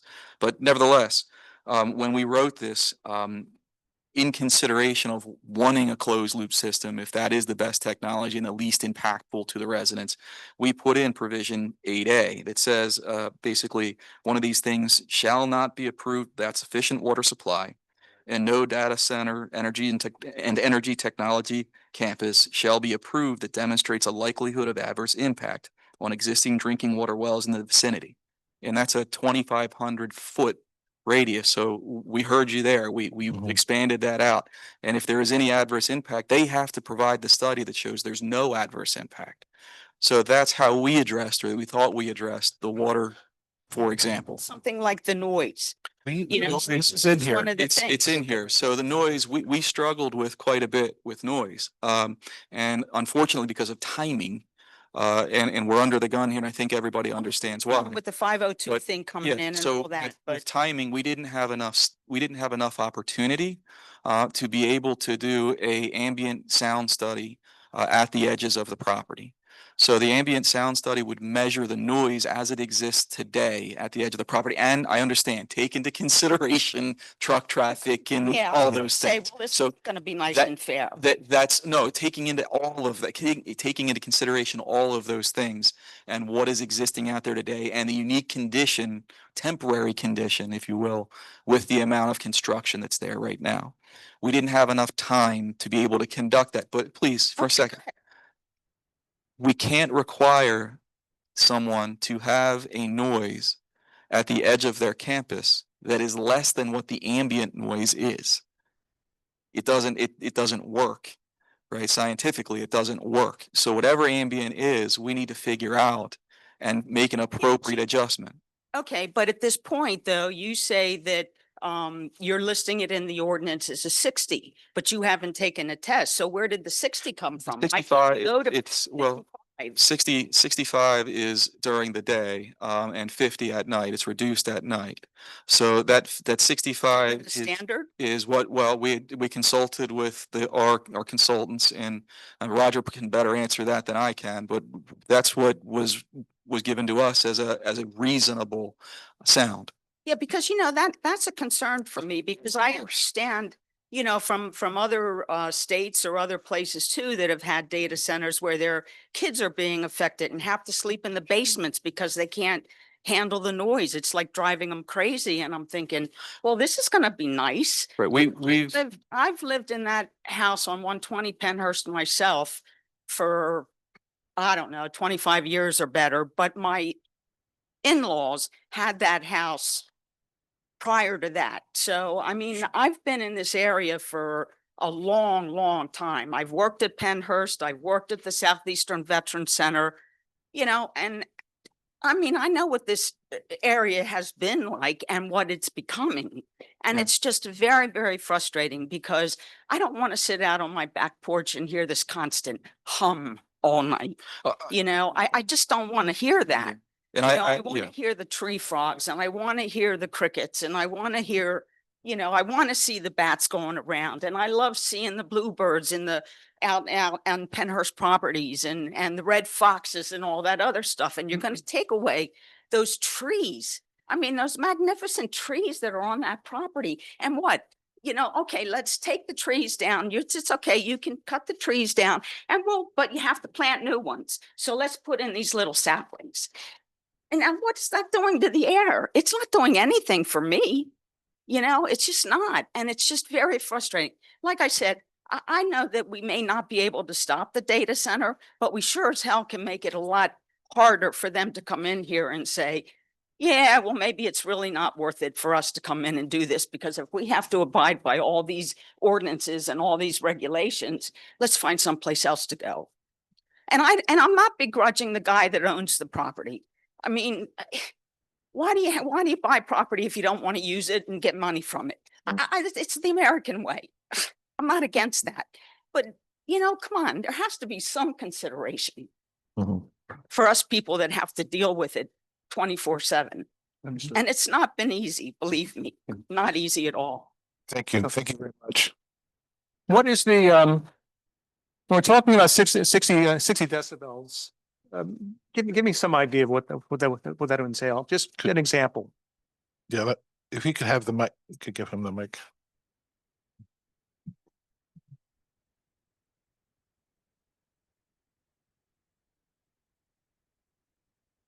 Well, I understand. Okay. Maybe we don't.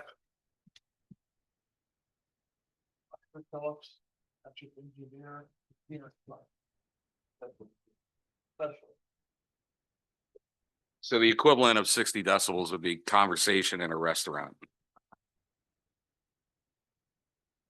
But you're absolutely correct. We understand. Yeah. Oh, I'm sorry, Dana, say that again, please. Roger, 65? What is it? Give me an example of 65. The chart that I'm looking at now goes 50, 60, 70.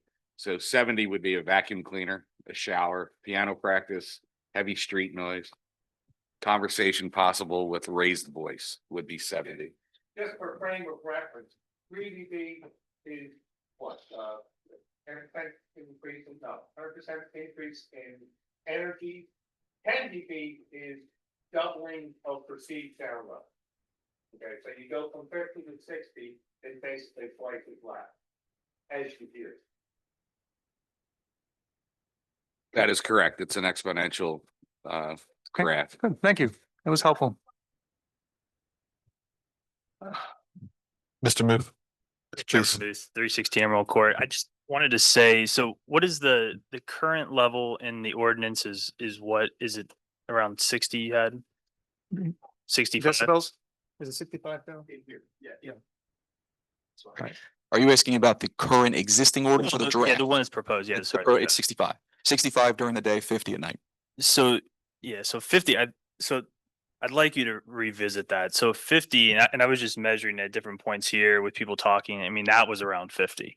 So the World Health Organization recommends 30 for nighttime in your bedroom. So I think that's where, if you watch a lot of the videos of people that live near data centers in Texas and Virginia, it's at night when a lot of them are trying to sleep that they can't sleep. That's why they're sleeping in the bedroom, because it's still, 50, the drum that you're hearing that. So, I mean, I think you need to go much lower at night, especially 30 is what the world, and that's a documented number that you could point to and say it has to go down to 30. And if they can't meet that, then, that's their problem. It's not ours. But I think, you need to make sure, especially for the veterans. I mean, I think that the one thing that I think about more than anything, and from a public, the forum of public opinion, I do not know why this township would want to do anything to adversely affect the poor veterans that live in that veterans home.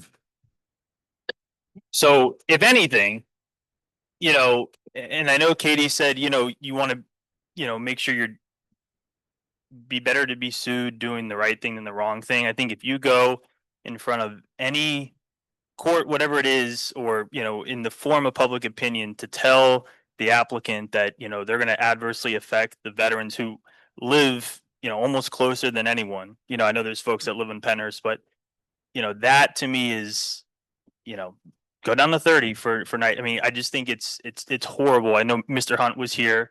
I think he had some of the most impactful comments, but the other night during the planning commission meeting. But, I think that, the impacts to the poor veterans, I think that's something you really have to consider. Thank you. Thank you for your comments. To that point, Roger, where is, for monitoring purposes, where would the decibels be monitored? It would be monitored at the property lines. Okay. Yeah. And if it's, let's say it's 30, it's 40 decibels at property line. How long, generally, how does the sound dissipate from that point on? And how quickly does it dissipate? Yeah, that's a little over my pay grade. I'm not an Okay. acoustical engineer. Okay. So we have them on staff. But All we'll right. be looking at that. Basically, yeah. Yeah. Mr. Chairman. Yeah. After the last meeting, I've asked Rogers firm to begin that study at the property lines of what the ambient sound is. That'll be on your agenda on October 1st to retain his services to begin that process so that we would actually be able to establish a baseline of what that ambient noise is. And I believe, Roger, correct me if I'm wrong, that's run like 48 hours continuous. I have a call into my guys. I'm getting the scope put together, but typically we would do it over a period of 2 weeks where it would catch. Typically we would do that study over a period of 2 weeks, and it would be 24-hour monitoring of 2 weeks with microphones set at certain areas around the property line. And that would be continuous. And then that data would then be analyzed, and you for example, you take out the airplane flying over so it doesn't affect your data points and that kind of thing. And that'll give you the baseline noise. Thank you. Just real quick, before I gotta leave, but I would just suggest too, and I don't know if you can do this in an ordinance, but often, in all the environmental regulations, it's like best available technology. So you're not blocking yourself into a particular thing. And then you can point to, as I build, you can require those noise studies, and I would say, look at the incrementalism. You can't add to the noise more than X or Y. That way, you might have a different noise level in a different area depending where your baseline is. And you're just dealing with what's the incremental level that you would allow. Same thing with the water is, why not just use a max standard or back standard, what they do environmental, and you're pointing, and that way you're not, as the technology evolves, you're not changing zoning each time. You're pointing to a technical guidance document that says this is what it is. Great point. And put that in there. So I suggest you do that, and then you can just add them when they're building, point to what's best available technology that does that. So I appreciate what you guys are doing. I got to run to a Thank you, Representative Feo. Thank you very much. Thank you. Appreciate it. Oh, Steve, before We've got two online. we have two online, I just wanted to get. I wanted to follow up. Okay, go ahead quickly. Go ahead. Can I do it? Yeah, go ahead. Okay, so I don't know how in the world you can get an ambient level right now. We have I brought this up at previous meetings too. We have constant truck traffic. We have a water plant that is being built right now. Right. And we have a water plant that I thought was being mothballed that they are heavily working on. I get woken up every morning by the work down at the old water plant too. So there is a colossal amount of construction, which has been going on for years. I don't know how in the world you could get an ambient sound level right now. I mean, it's going to be high. That's all. Go ahead. Yep. Thank you. Okay, we have two online. I know we have some people. You can come up there if you want to if you want to sit there. Okay. Larry? Hello, Larry. Good evening, everybody. Larry Schenk, 130 Shady Lane. Yes, Steve, we've been getting woken up very early by the construction because we live next door to the existing water plant. And I wish I was there in person tonight, not feeling well, but I just really wanted to kind of use my broken record to once again say that, I feel very strongly for the people on Penhurst Road. This week has been tractor trailer week, the week where they bring in all the water tankers, which are, articulating trucks the size of gasoline tankers, to do all kinds of work at the plant. This is not part of the construction. This is part of regular maintenance at the plant where they, I guess, pump out sludge that comes in from the river and stuff like that. And it is a constant parade of these tractor trailers.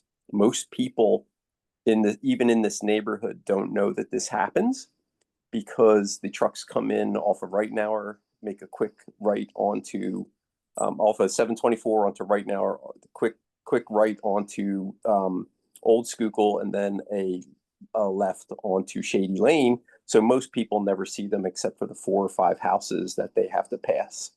But the folks at on Penhurst Road and the folks at Brown Drive, with the opening of this new water plant, are going to see this on a regular basis. Again, this is not part of the construction. This is part of the regular operations of that plant. And the reason I bring this up is that I know the cat's out of the bag. It's too late to change the zoning and everything else. But the traffic that is going to occur, and I know you've tried to write some things into the ordinance, and trust me, I appreciate everybody who's been involved in this. It's been great work. It's been really, really good conversation. But this location is just a terrible location to put in anything that has any kind of commercial use.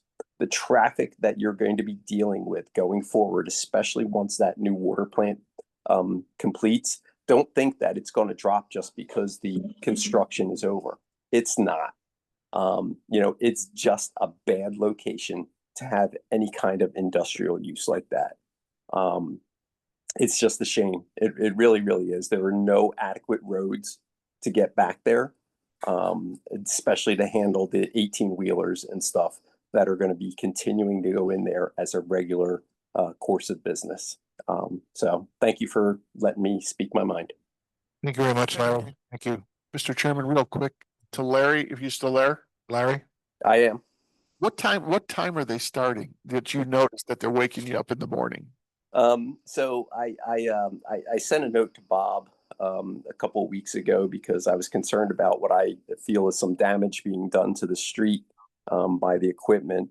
That particular week or the week before that, they were starting probably between 6:30 and 7 o'clock in the morning. That's the time the dump trucks were lining up in front of our house, and they started whatever they're doing down at the river, like loud banging, like almost like a pile driver type of equipment, was starting at like between 6:30 and 7 a.m. in the morning.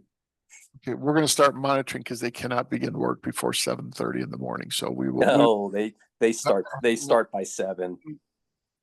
Well, the problem is that we'll be down there and we'll cite them for that, and we'll shut them. I appreciate that, Bob. I really do. Good. Thank you. Oh, hold on. You haven't spoken yet, so I want to give you a spot. My name's Adam Ablico, Spring City. I will always advocate for what's right for Spring City, and this will impact Spring City. I guess my question to you is, how long would it take if you heard this at this meeting before you said stop? That is 65 dBs. Imagine that next to your bedroom at night, and that's what you heard tonight. If you had, Katie, I think you said something about cancer, the increase of cancer, correct? A possibility? Cardiovascular cancer. Okay, it's a maybe. If there was 1% chance of you or your family member or your child was to get cancer from one of these coming in there, would you say no? Because I could tell you how hard it is to lose a child to cancer. So why would you want to move something like this that could be a danger? I play with people's lives. Talk about traffic. Traffic's traffic. Lives are a different matter.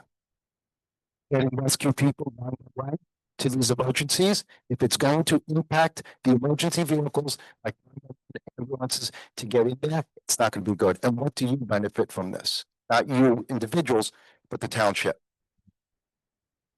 Because it sounds like they're not benefiting. Thank you. Thank you for your comments. Thank you. Monica, could you hold on 1 second? We have another person online. It's good to. Hello, Megan.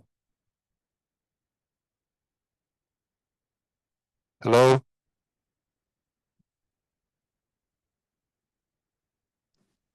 Maybe we'll. Sorry. Megan, Can you hear me now? Yes, we can hear you now.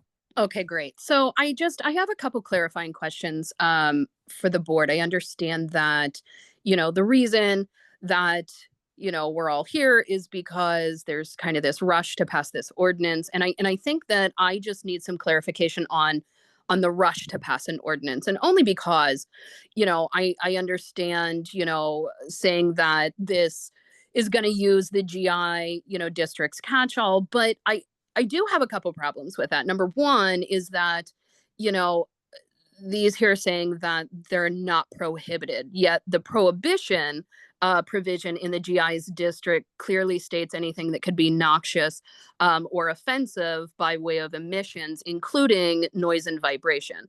I think those are some of the things that we're talking about regulating within a new ordinance. So would that not already make them prohibited? Well, Joe, I'm gonna throw that your way. That catch-all provision does not prohibit anything. If you were to if something were to become noxious or have noise to a level that it was noxious, then perhaps, but on its face, the use is not prohibited unless it can be proven that those things are true. So how do you prove that? It's a good question. Right. So, I mean, just for, saving everybody some time, my career is built in municipal land use and zoning. And I think that the issue that I have with the catch-all, at least not that I have seen, I would love to see it if it does exist. But that interpretation of the catch-all, right? Everything in GI can go into the MIU district via conditional use. I mean, that interpretation alone makes the MIU's own conditional use standards meaningless, right?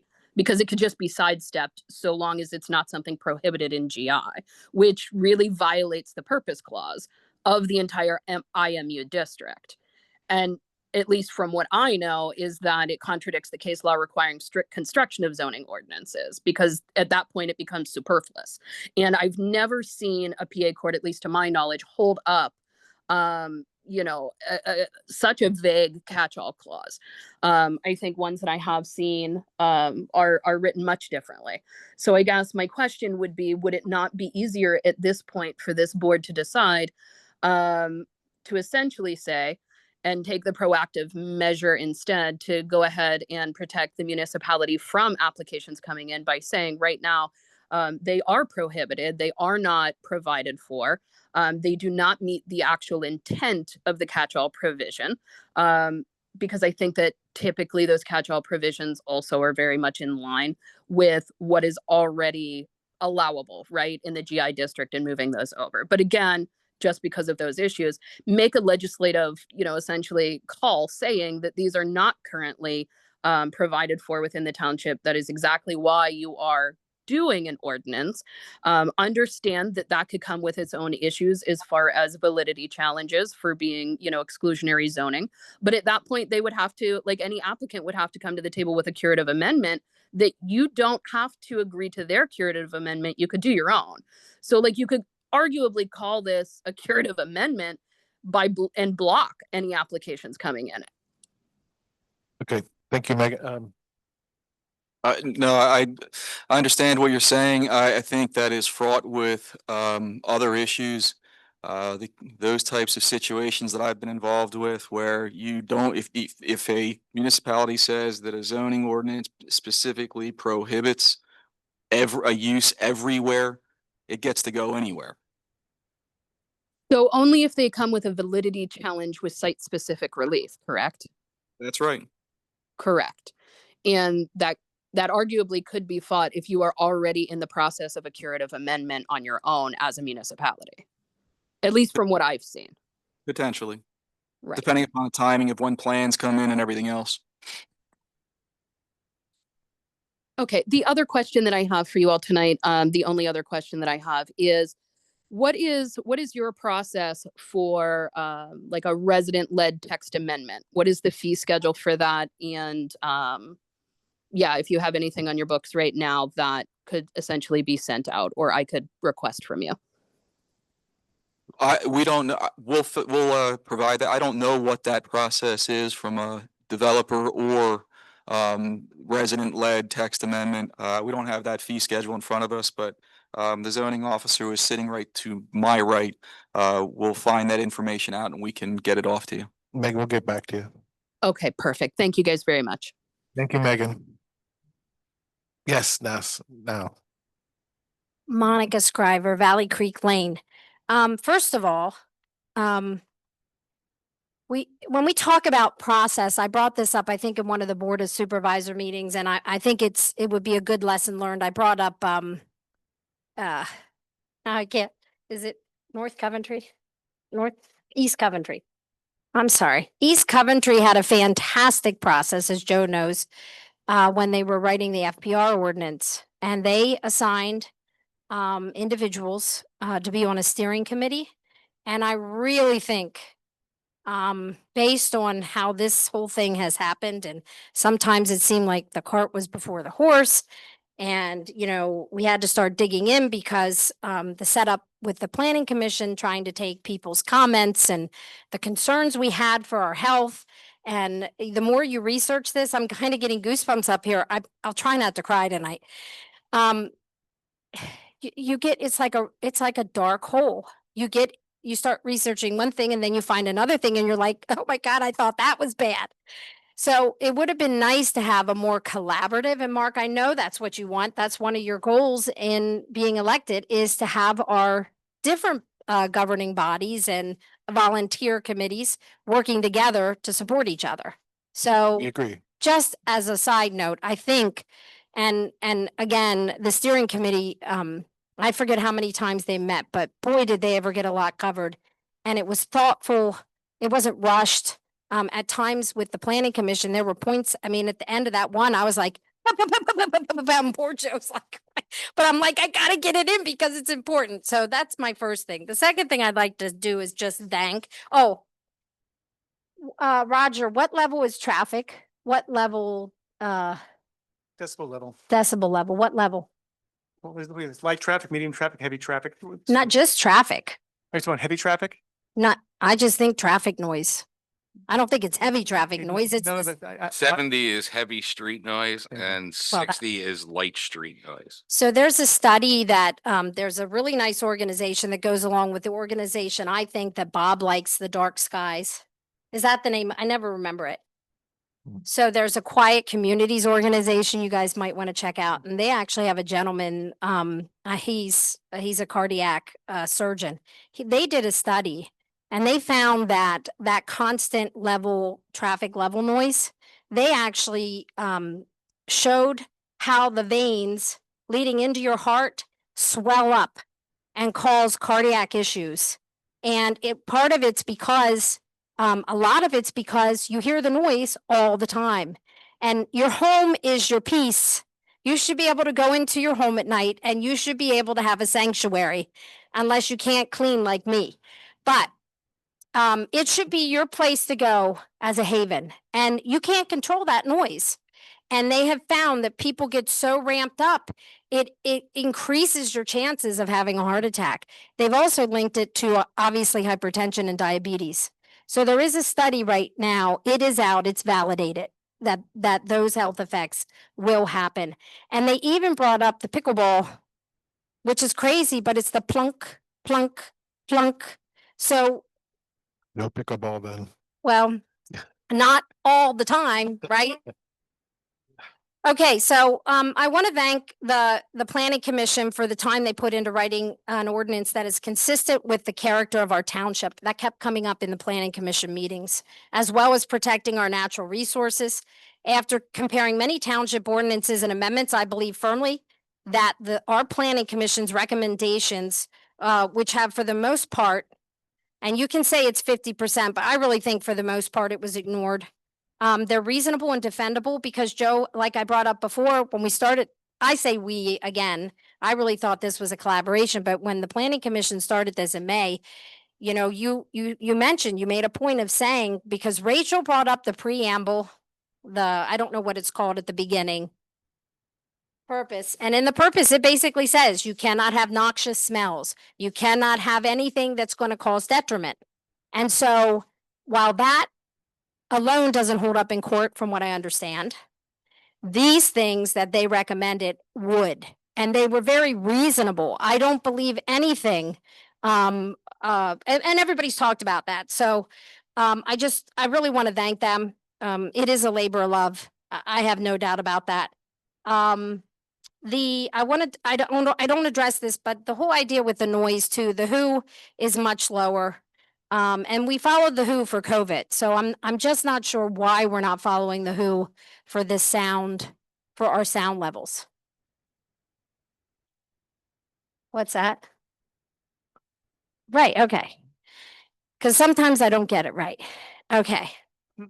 So anyway, the trees, one of the things that we learned and we really learned from other townships is that you use your trees for your buffers. So when you have trees that are this mature and solid, you don't cut them down because you might be able to meet your noise level at the property line if you keep the trees up. I mean, that's just, same with the berms, they're building berms now that are almost, instead of these flat industrial buildings, the berms are being built up around and they're planting trees for the view shed, which nobody talks about either. But nobody wants to see this in their backyard. Nobody. There is a picture that has been floating around for years of this man he's got a helmet and he's got a hose in the helmet and it's attached to a terrarium with a little plant in it. And that's what he's using to breathe oxygen while all the trees are cut down. That's what I feel like we're dealing with here. And when I started doing research on data centers and the accessories that support this industry, I'm reminded of this picture. I really believe there's no safe data center without the proper guardrails. The LEED certification, as everybody has said, ensures all that can be done to protect the people and natural resources around data centers and other industries that threaten the very air we breathe, the very water we drink, and the land we use to grow our food. It needs to be in the ordinance. I mean, like everybody else has said. There's a study by Adam Weirman, Computing and Mathematical Sciences at Caltech, and Shioli Rend, an associate professor of electrical and computer engineering, and it's profound. They presented a study that proved power plants and backup generators needed to keep data centers working, generate harmful air pollutants, such as fine particulate matter or tiny particles 2.5 micrometers or less in diameter. They're referred to as PM 2.5. They can travel deep into the respiratory tract and lungs, which are the biggest culprits of ambient air pollution alongside nitrogen dioxide. PM 2.5 is considered non-threshold pollutant, which means that there's no safe level of exposure. These pollutants take an immediate toll on human health, triggering asthma symptoms, heart attacks, and even cognitive decline. Ambient air pollution is a silent killer and is responsible for approximately 4 million premature deaths worldwide each year. Again, these are studies, and I wanted to share it because I think it's very important that we understand that what we're asking for is we're asking to keep our health. But as I researched, the air we currently breathe in East Vincent fluctuates sometimes as good, which is green. If you follow these air quality charts, then we go to moderate, which is yellow, and which is rated as unhealthy for sensitive groups, which I think we all are. And then orange, which means, that's an orange color, and that's anybody with asthma, lung conditions, immune compromised children, the elderly. There's our veterans coming up again. And they're advised to stay indoors. So let that sink in. You can't go outside because you can't breathe the air in your little slice of heaven, right? So there, our rights are already being taken away from us. So according to the Clean Air Task Force, there's an incredible map. It's called Deaths by Diesel. Chester County, if you go on the map, you're going to have a fit because in our area of Pennsylvania, which I didn't know any of this, in Chester County as well as East Vincent, it's the highest level from air pollution caused by diesel fuel in the state, other than Pittsburgh. I know, but Chester's a whole nother monster if you start researching that. So I think, and that's another point I want to make, and I won't go through all of this, but it travels. Pollution, they don't stay where they're created. And although Sandy, you said Mark won't be impacted, he's going to be, because these emissions and these pollutants, they travel hundreds of miles. And that's what Weirman and Wren, when they did their study, discovered that in their research. According to the U.S. Environmental Protection Agency's COBRA modeling tool, which maps how air pollution affects human health at the local, state, and federal levels, the public health cost of those emissions in Virginia is estimated at $150 million affecting communities as far away as Florida. So if they're hitting Florida, you know who else is getting it. So, you know, we talk about the cost of all this, but we're paying the cost now because we're getting hit with all these data centers that are already established in the southern states and now around us. So, and we didn't talk about low frequency, which travels through your walls and windows, which also causes heart issues. So we're already getting that from Limerick, from Collegeville, wherever these data centers are already established. So I think that's really something important that needs to be talked about. And then the only other thing I'll say is, for now, is one of the most important points of all of this one, and Katie's husband said it. I'm sorry, you're Mr. Katie Muth to me. I'm sorry, I don't remember your name. That's terrible. Was considering this ordinance is the protection of sensitive receptors, which are those children, the elderly. It's anywhere near schools, daycares, hospitals, and thank you for putting that in that ordinance. That's really important. So I would consider the veterans as sensitive receptors. At Pennhurst, we have come full circle when it comes to protecting those who need protection most. And in the case of the veterans who put their lives on the line to protect all of us, it's one thing to sit behind a dais and make life-changing decisions in mere minutes and even seconds. It's another to actually risk your life in defense of everyone's freedom, to risk it all for people you have never even met. I mean, that's what we need to remember. We get disconnected from this. And I really believe that the veterans, they need to be protected from what a data center will bring to their peace and their health, period. And as the supervisors of this township, you took an oath to protect your constituents, to expose the last true, and I believe the selfless heroes of our time, because they don't make them like our veterans anymore. To expose them to the noise, low frequency poisoning, vibration, air, water, and land pollution that data centers bring into a community is reprehensible without proper guide rails to mitigate this from happening. And then I lied. I did not know anything about Pennhurst, and I can't look at the pictures. Here I go. I'm going to cry.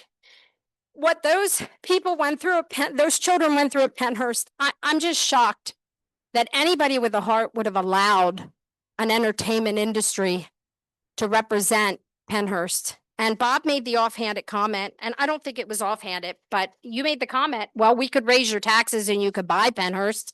That's not what he said. That's no. That's not fair. That's not what Bob said at all. That was somebody from the audience.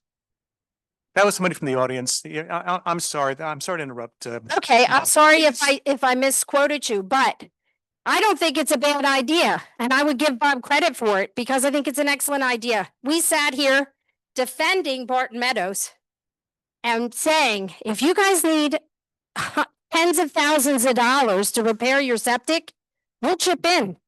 Somebody even had the estimate of it. And I'm not broaching an argument, but if you go through Preserve Pennhurst, and there is a historical plaque that documents this moment in time for us in Spring City, is one of the most important historical moments in our history for civil rights, which I've lived here for years. I never knew it, but I thought, let me look into it. And so you guys aren't responsible for the decisions that were made in the past, but you are for going forward. And there's so much at stake with this property. I wish you would revisit the idea of taking Pennhurst, because that attraction, I don't care how much you talk about, we hire these individuals that are handicapped or anything else. None of the toys, none of the props, none of it should be used as entertainment. That is hollow ground. It should be a place of peace and healing. And I think we have a responsibility. I'm sorry, what props are you talking about? The whole site, everything that's part of the asylum and everything. That's what you're talking about. Pennhurst, yes, I should have said Pennhurst Asylum. Yeah. The whole property. What? What is it? No, he. No. I didn't either. No, Have you done research no, on it at all? no. Have you done research? Yeah. Penhurst? Well, I know it was in the asylum, but I can't look at the pictures. Thank you. oh, the haunt. Okay. Thank you. Did you want to come up, sir? If you could give us your name and address then? Stephen Weidler, 130 Penhurst. Real quick. The traffic starts 6 to 6:30 going up to the construction. I know because I walk my dogs. And the problem is they hit the speed bump, then they have to ramp up to get up the slight incline, and it's just loud. Okay. Our area is so quiet now. We can hear the bands practicing over in Royersford. We can hear the train in Royersford. We go camping without electric. We use a generator. A quiet generator is 50 dB low speed, 65 to 70 dB high speed. I can't imagine listening to that steady noise. We have such a quiet neighborhood now. So that requirement seems to be really high. I see that the requirement doesn't apply to the generators when they're running. I'm in the construction, generation, whatever businesses. They make structures to go around them to severely limit the noise that comes out. So why would we not require the generators? And they could be running at night too. I work sometimes 20 hours a day. I'll go home and crash. I'm waking up from the trucks already going by. We're adding more speed bumps on Penhurst, correct? I can't imagine ba-boom, ba-boom, ba-boom. It's noise. And like, others have pointed out, it's just not healthy.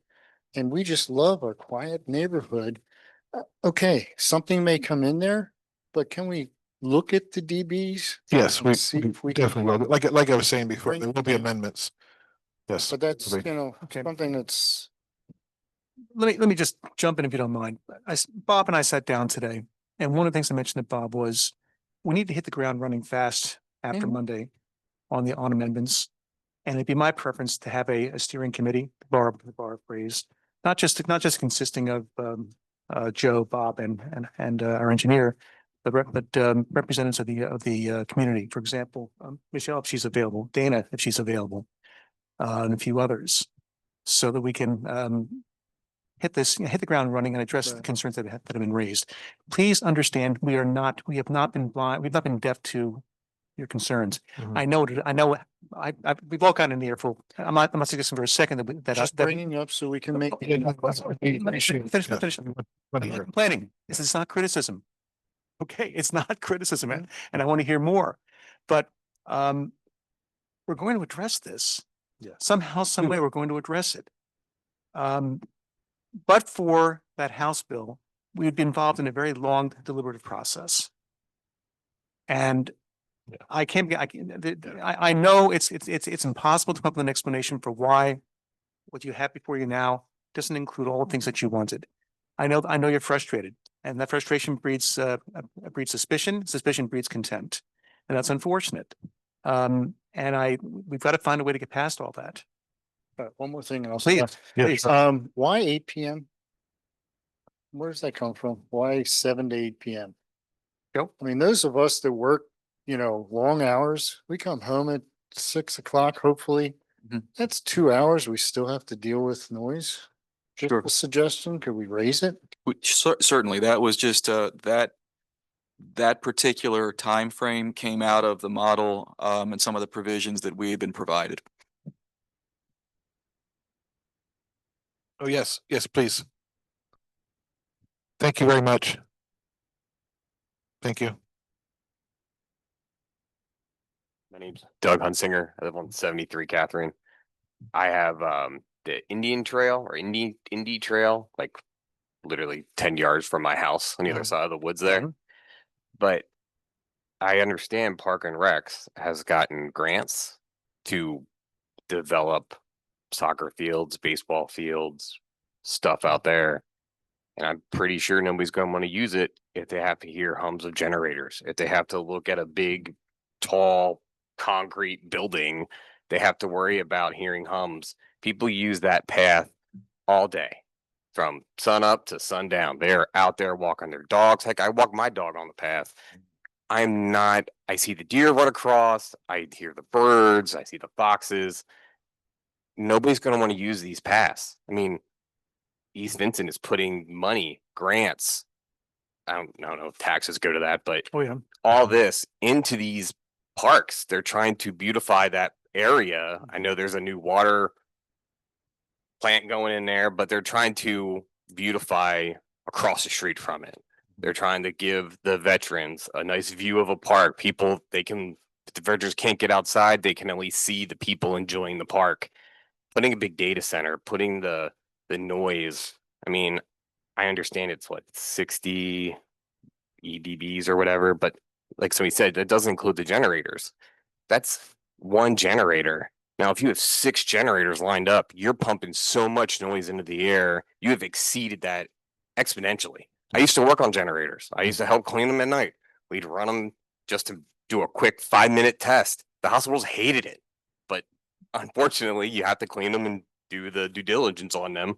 So I can only imagine. I'm 2 yards over from the Penhurst Road. I don't hear the trucks. They don't wake me up, but I do. I do know that's going on. I do enjoy the quiet. That's why I bought my house there. Penhurst should be a historical site. I don't think they should tear that down. They should maybe add part of that to the park. I mean, the trail goes by the Penhurst graveyard. That is 6 houses down from me. They have put a big fence in around it just to protect it. There's a stone there that says this is honoring Penhurst. There's 15 graves in there. I feel you guys are doing the area a disservice by putting it there. And Parks and Recs is also, you're going to diminish the enjoyment out of that park that they're I was putting. going to say, we are not putting it.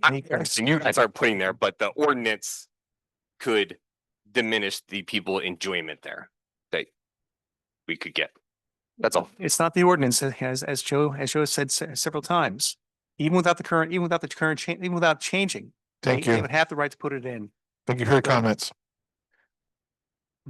We don't have anyone online. Is there anyone else here? Okay, please. No, take as much time as you want, please. Hi, I'm Megan Wright. Can you guys hear me okay? Yes, sure. I can hear you. I'm from East Coventry. I'm just here as a concerned neighbor. I happen to be on the planning commission in East Coventry. I happen to have been the secretary of our ad hoc steering committee that worked on the FPR ordinance. And it seems to me that it was a pretty similar situation where we had, we needed an ordinance put in place quickly. It was an area with which folks didn't really have much knowledge. So we had to move quickly, do a lot of research, hit the ground running. And Joe's office wrote the ordinance, and then we met. And the steering committee can meet as frequently as they want. We met every couple of weeks to continue our work. For us, we worked through a summer in 2023 to get this done. But you could do it more quickly or take your time. It's really whatever the group decides to do. But I guess the one thing I know is that East Vincent has a lot of really smart people, and you've heard from a lot of them tonight. And I think to include the advocacy group in that type of an ad hoc committee would be beneficial. It would give everybody a solid feeling so that you end up with an ordinance that everybody feels comfortable with. Sure. But that's why I said, Bob and I have already spoken about that. I had a hard time hearing you're soft talker. I thought I said something. those lines. I just wanted to, see if, that's. Yeah, no, something- there will be, if this goes, it will go forward. We will have representatives from the EDA for sure. And Great. Yeah, and thank they'll you. wanna- Thank you very much. Thank you very Thank you. much. Gentlemen, I want to Yes. mention one thing before we go any further. Megan's did not exactly giving herself credit for what the ad hoc committee did over there with the FPR ordinance. When that process started, there were rooms full of like hundreds of people that were adamantly opposed to any kind of an ordinance that would be put in place. You remember the fire hall meetings, all kinds of stuff, right? News, it was unbelievable. The ad hoc committee at first was probably not, well, I'll say it this way, distrustful of one another.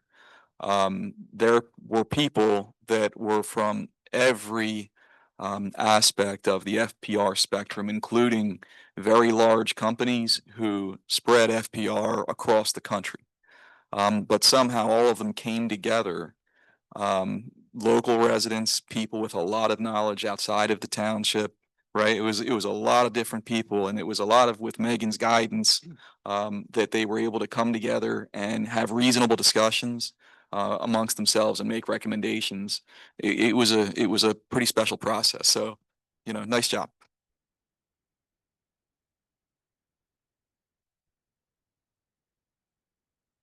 Hello, Carol Lightcap, 360 King Street. If you walk out my front door, I'm immediately on the border of the Penhurst property. So if you're going to do a decibel test, you may use my front porch. I've just got a simple question.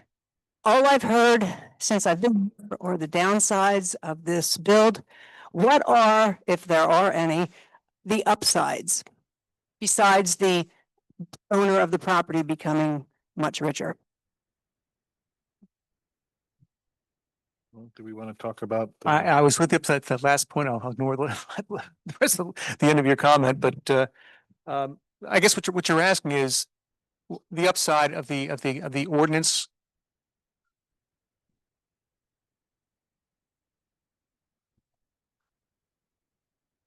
My goodness. All right. Yeah, benefits of Let's the take a crack township. at that. Do you want to talk about the CBA? Sure, I can talk. It's hard to quantify what all the benefits would be potentially, really. Most of them are, in a sense, economic, if you will. The data center, Hold on, guys, please. if it were built, and again, there has to be that part of this ordinance requires an economic impact analysis study to be provided during the special exception process. But in talking with a number of people who purport to know a lot about these things, much more than I do, folks have said, for example, if this were built out to its entirety, which would take several years, we all know that, but at some point it could in fact generate, from a tax perspective for the township alone, between 40 and 80% of the township's overall budget. That of course would pay for a lot of services that would benefit everyone, help to keep taxes low. There's some benefit in that regard. With TDRs, transferable development rights, the way that we've written this ordinance would require the developer to purchase TDRs. The township holds some of those. There are other entities that hold some, but there's a fee in lieu provision as well as written. So if they were again to build out to its entirety, we believe, based on what Mr. Zinkowski has researched, that could be an economic windfall to the township, if you will, to be used in many different ways, of somewhere around $6 million. There are other benefits from an environmental perspective that could be put in the CBA, the Community Benefits Agreement, stream bank restoration, reforestation, things of that nature. Historic preservation is another thing that we have looked at as a potential benefit. Tavern. For example, yes, the Parkerford Tavern may be one of the areas for historic preservation. Bob and some of the township staff have also identified potentially the theater that's existing on Penhurst right now. It's kind of outside of the traditional campus, or what I think we colloquially know as the haunt. That theater building is another thing that has potentially been identified as something that could be preserved and is of some historical significance. So those are some of the benefits. There are other things that could be negotiated as part of that community benefits agreement. And I'm sure I'm missing a whole bunch of them, but some of those benefits, if you will, would really be offsets or mitigate what would be provided in the studies or would be fleshed out in the studies as they go through the special exception process. So I think we're all, I want to be very clear. This board is very sensitive to the environmental impacts that could occur, and the studies that are being required as part of this application process are studies that are intended to identify what those known or unknown issues could be, and then, in a sense, be able to mitigate through a CBA process. So that's a long way of answering, I think, but Thank you. You know, one of the things that we don't have right now, as far as I can tell in our ordinances, would be a requirement for an EIS, an environmental impact study. So if we do nothing at all, there will be at best, the rudiments of an EIS. That's not what we want.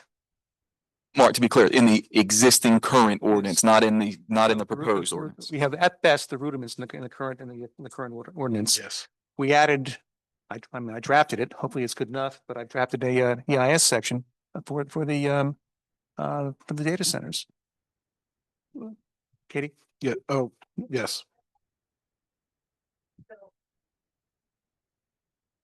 So under the current Pennsylvania Constitution of our right to clean air and clean water, that doesn't, that other townships have implemented and required environmental impact studies in the absence of having anything like that across an ordinance based on whatever the project may entail.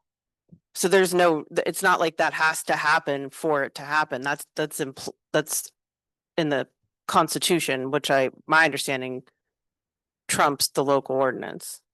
I'm not sure what you're asking. So for an environmental impact study, you don't need to have that amended into any, like, that is already something you can do right now with any project that comes in if you require it. It's under the Constitution. Yes, it is. Article 1, Section 20, other townships have done this. This isn't my made up. I'm not sure it's that simple. All right. Look, I understand your point. And yes, the Constitution is the supreme law of the state. So why wouldn't you be able to do an EIS if? I don't understand why we have to have, that's something you could do with any project, an environmental impact study. It's getting late and I'm getting punchy, so forgive me. What you're basically. You get punchy at me, which is coincidental. No, not gonna do that. It's great. Undocumented now, so it's fine. But no. I also Katie, just want to look, point out, no, it's fine. You said you were punchy. I'm moving on to my last thought. I'm gonna respond. Moving on, I'm leaving. I'm going to respond, Katie, please give me, all right? You just said to me that you didn't know, so don't act like I'm being the jerk all the time. Let me finish. Please do. You treat me like that all the time, Mark. My dear, no, I don't. Don't Please call stop me this. my dear. Just please stop this. You Look. stop acting like a sexist, like asshole. Oh, for God's sake, that's enough. That's Okay. enough. Please.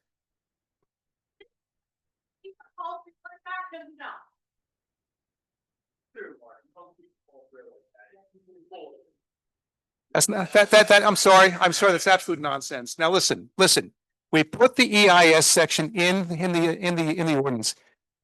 Folks, it makes no sense to take it out. I mean, what's the point? That's Katie, that's what I was trying to ask you. What was the point of your question? We have the EIS in there. Why take it out? Hold on, let me interject here. What we can do here is, if we could cut down on the side channel, I understand, but you can. You're right, but one thing, but that my dear. Hold on 1 second. Craig, Yeah. that my dear remark was completely outrageous. I should not have done that, and I apologize. But what, to Senator Means. I mean, accept the apology, that's fine, but I do apologize. It should never have been said. It was wrong. I'm sorry. To Senator Means, to what she's referring to, and we'll It's see. my understanding, Yes. Sandy Mattingly again, by the way, Penhurst Road. It's my understanding from what Katie was just saying is that it's already in the Constitution indicating that as long as there is a proposal for some kind of a structural construction thing or whatever, we always have the right to find out about environmental studies. So it's not like you have to have it in an ordinance. Even though I'm not saying to take it out, but she's saying you can do it now. You can do it now without the ordinance. What's the point? It's in there. Okay, We'll what's look the into it. point? It's in, no, it's in there.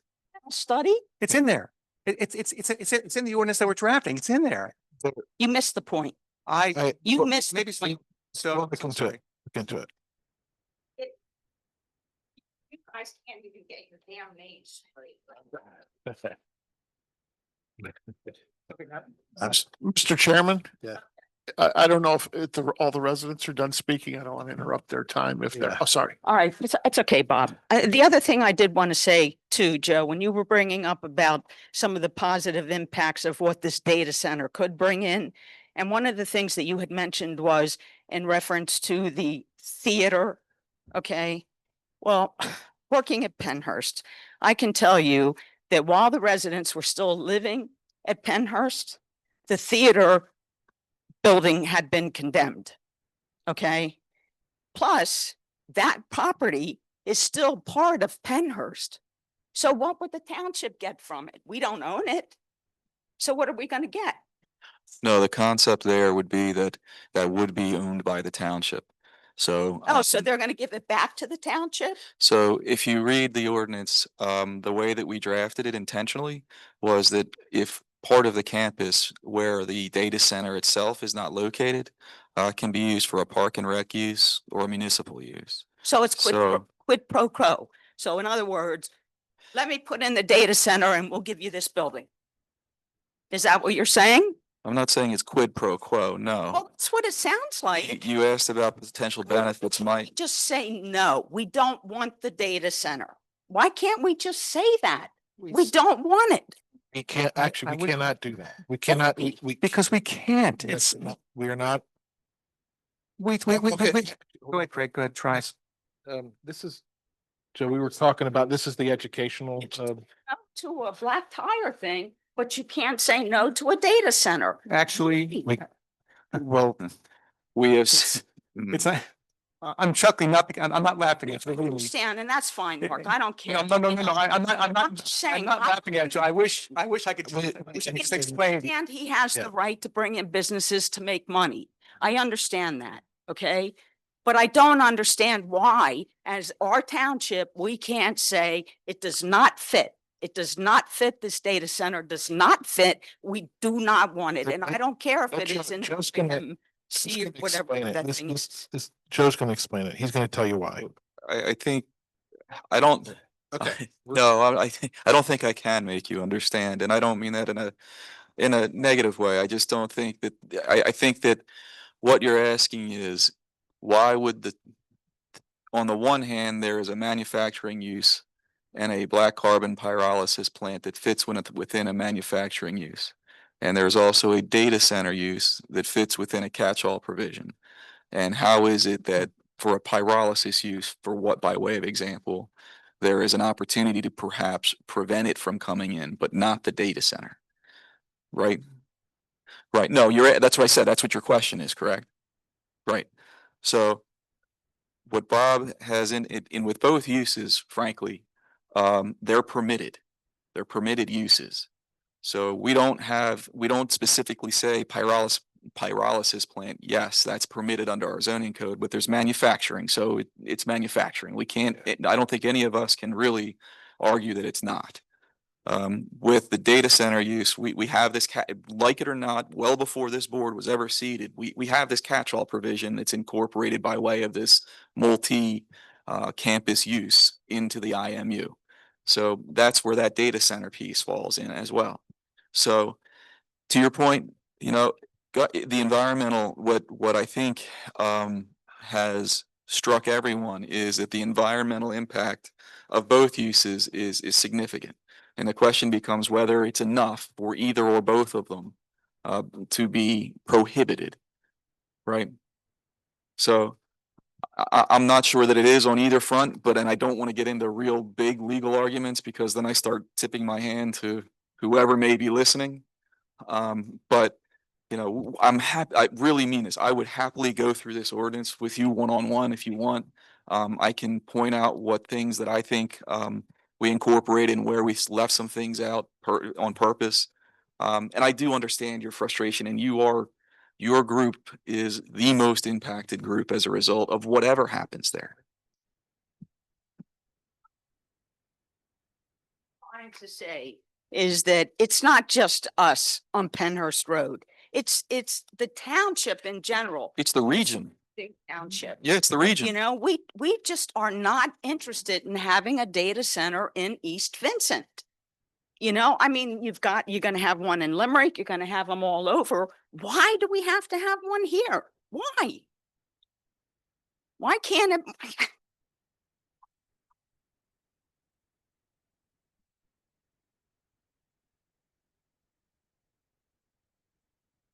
Cindy Ramsey, 116 Penhurst Road. My husband said this earlier. You talked about the positive. It's called this. But my health is much more important to me than the money that you're talking about getting from this business and how it's going to benefit everybody in the township. Well, it's not benefiting me. I don't care what you say. I'm already sick. I'm on chemo for the rest of my life. Lucky me. And I've got to get something put down there near my house that could make me sicker. Lucky me. It's not going to benefit me. I'm not going to get millions to make my life any better. I'm not going to get anything from this.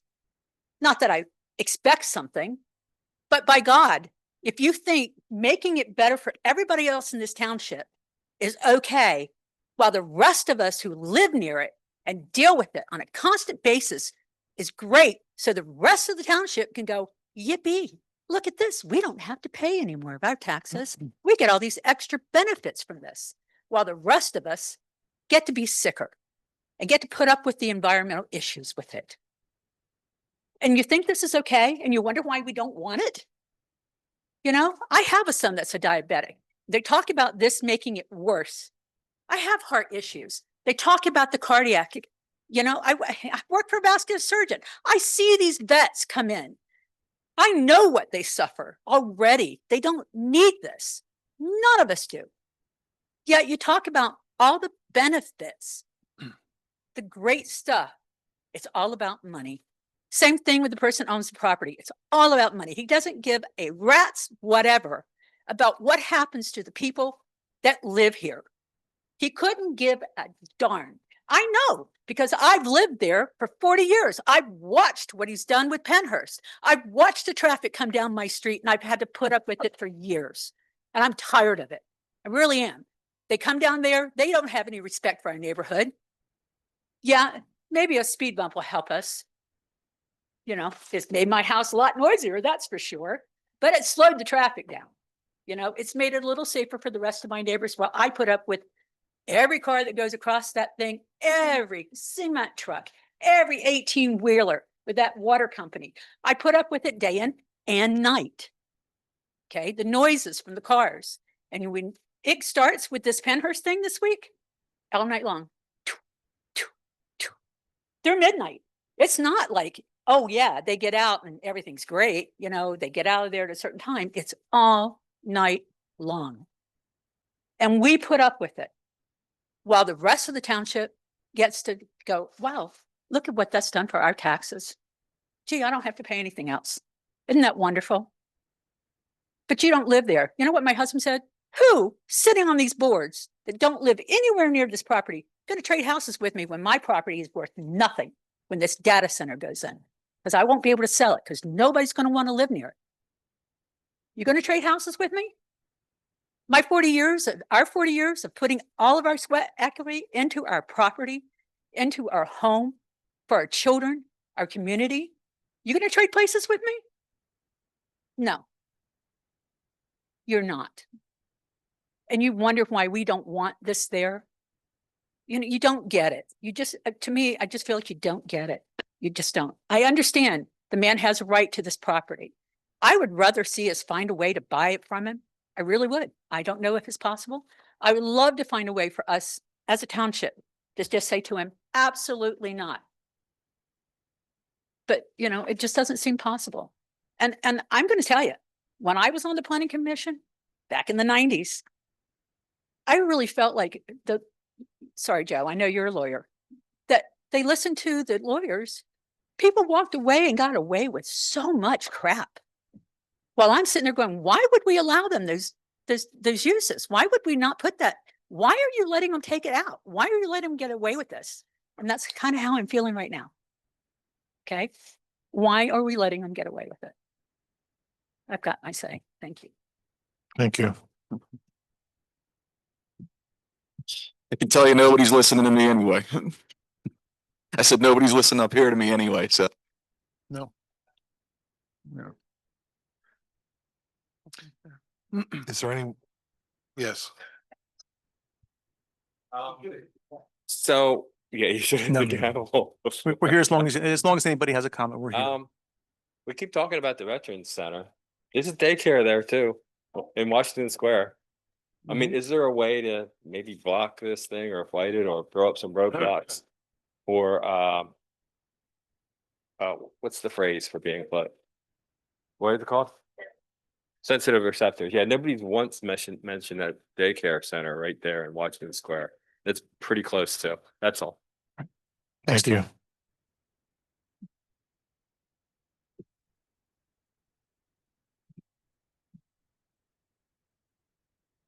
Chris McNeil, Nottingham Drive. There's someone up here that I've been dying to ask some questions to. Michelle Adams. Michelle, what have you been saying? What have you been writing? What have you been advising? And has it been taken into the current clean amendment? I really want to hear from you, Michelle. I trust you so much. And I want to know, how effective have you been in letting this current clean ordinance take your advice and be put into this clean ordinance? That's last week, planning commission, I provided a memo suggesting we incorporate LEED because that addresses a lot of issues that we cannot legally as a township, issues of water and energy and transmission and air quality. They're not in the control of the township. There are issues with requiring LEED on private properties, but there are ways to work around that to set standards. That was the recommendation I provided. I feel like it's a difficult situation because I do think this board is trying to give the community a chance to talk, but the communities and East Vincent advocacy especially has provided a lot of good technical information. And my honest, well, what I was writing down here to talk to you about, Mark, offline, was we need to incorporate the comments or explain why we haven't incorporated them. We need to present them in a way that's a controlled conversation so that everyone understands. And it's not just venting and worries and fear, because fear never drives anybody in a good. And I wrote down metrics, metrics, metrics. Because what I'm not seeing as I read through the draft are good metrics or good language from a technical perspective. As a result, I feel like the township, despite good efforts, is coming off as sloppy and deaf, despite our efforts to have town halls. That's my opinion. And that's what I was literally writing down to talk to you about, Mark, because I really do think there's a genuine effort here to do right by the township, because we can't stop someone coming in, as you know, and I know it's hard for people to understand, we can't prevent them from coming in. We don't have that control. We only control what we can control. So we have to do that to our best of our ability. We have to be kind of ballsy about it, I think. Not to be crude, but I think we have to have a good backbone and a good, strong metrics that are technically supported. Some of the languages I read, it just seems so wishy-washy from a technical perspective. If I were to challenge that from an engineering perspective, even in areas I have no expertise in, I'm like, no, that's never gonna, that's not strong enough. That's not metrics. We need metrics. There you go. How's that?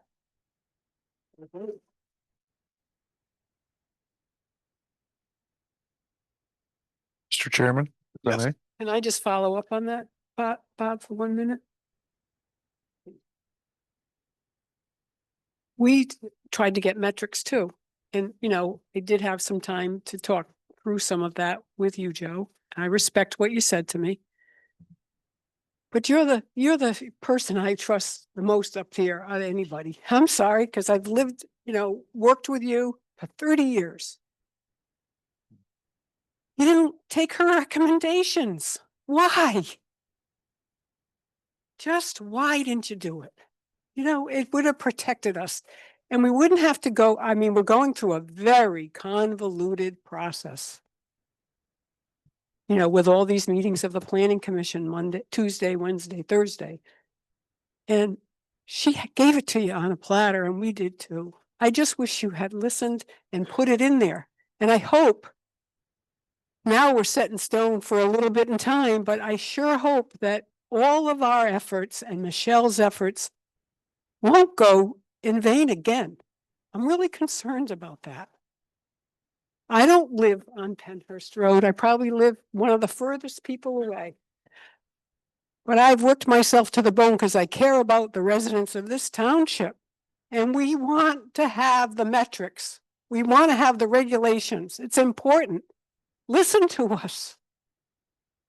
You didn't listen before because we see the result of the document. And I know the arguments, Joe and Bob, but I'm still saying we need, as you said, and as John Hunt said to the Planning Commission, and I've said it before at different meetings, we need some courage, folks. Let's get the courage going here. Don't be wishy-washy. Don't sit on the fence. Don't be afraid. Don't be driven by fear. Stand up for us. That's why we elected you. That's why I worked so hard for both of you to be elected. Mr. Chairman? Yes. If I may? Yes. Yeah, let me, I haven't said much, and I'm sure that some people aren't going to be happy with what I'm going to say here. That's right. No, it's probably everybody. I'm an equal opportunity. I've been doing this in municipal management now, both here in Ohio for 36 years. I had great brown hair and a full head of hair when I started. It's white and falling out now. I gotta say that in this process, that because of this, what the senator had brought to us, that we had to move quickly. Is this the best document that's possible? Absolutely not. I don't think there's one person up here that says this is a great thing. Because we're on a time element, because as the senator mentioned, as soon as they pass the budget, which is any day in Harrisburg, we're stuck. So something had to be put out quickly, which the board did. In 36 years, I've worked with boards and commissions that a lot of them, they don't give a damn about the residents at all. They'll sit up here and say, oh yeah, we're hearing for the residents. They don't care. I've had elected officials tell people, F you and sit the hell down and shut up. I got to tell you, they care about this community. I'm not just BSing because they're my bosses. Because at this point, no offense to my bosses here, it really doesn't matter. When I hear things about the veterans, my dad landed on D-Day 2 at Omaha Beach. And, I keep veterans dear and near to my heart. It's because it's family. There's no way that anything's going to happen in this township that's going to put something that is detrimental here. But we're on the gun because I've been here 2 years. It didn't take long to know that this owner is going to develop something on the property. He is going to look to maximize his return on this. The biggest return to maximize this is a data center. If we did nothing, we'd probably have a black carbon plant sitting here right now. That would be a disaster. The same thing with this thing here. There's got to be guardrails that are going to be put up around there. We know I don't think there's anybody that sits up here that says, oh, we're happy with what this is. There are amendments that are coming. They are going to be made with a lot of protections that are in there. Is this owner going to like this of what comes out to the final product? I highly doubt it. And I know they're going to listen and watch. That's why they've rushed things to come through here. It's going to be on our terms. I find it interesting that this is the first time I've ever been called in 36 years that I don't have a backbone or guts, because I think you could probably call all the developers and that they'll tell you absolutely not. We actually received a lawsuit today. We were sued because we refused, and I take full responsibility for this. I refused to accept plans from Artisan to put another plan in development when the taxpayers have footed $160,000 of inspection fees and review fees that I refuse to take their plans until you pay up that you're obligated to. So you can sue us, all that stuff. I don't think there's anybody up here afraid of a lawsuit, of being sued by anybody. Yeah. You know, what's right for the community. And yeah, that's what we're going to do, is we're going to do the right things. I know this board is going to do that. I've heard nothing.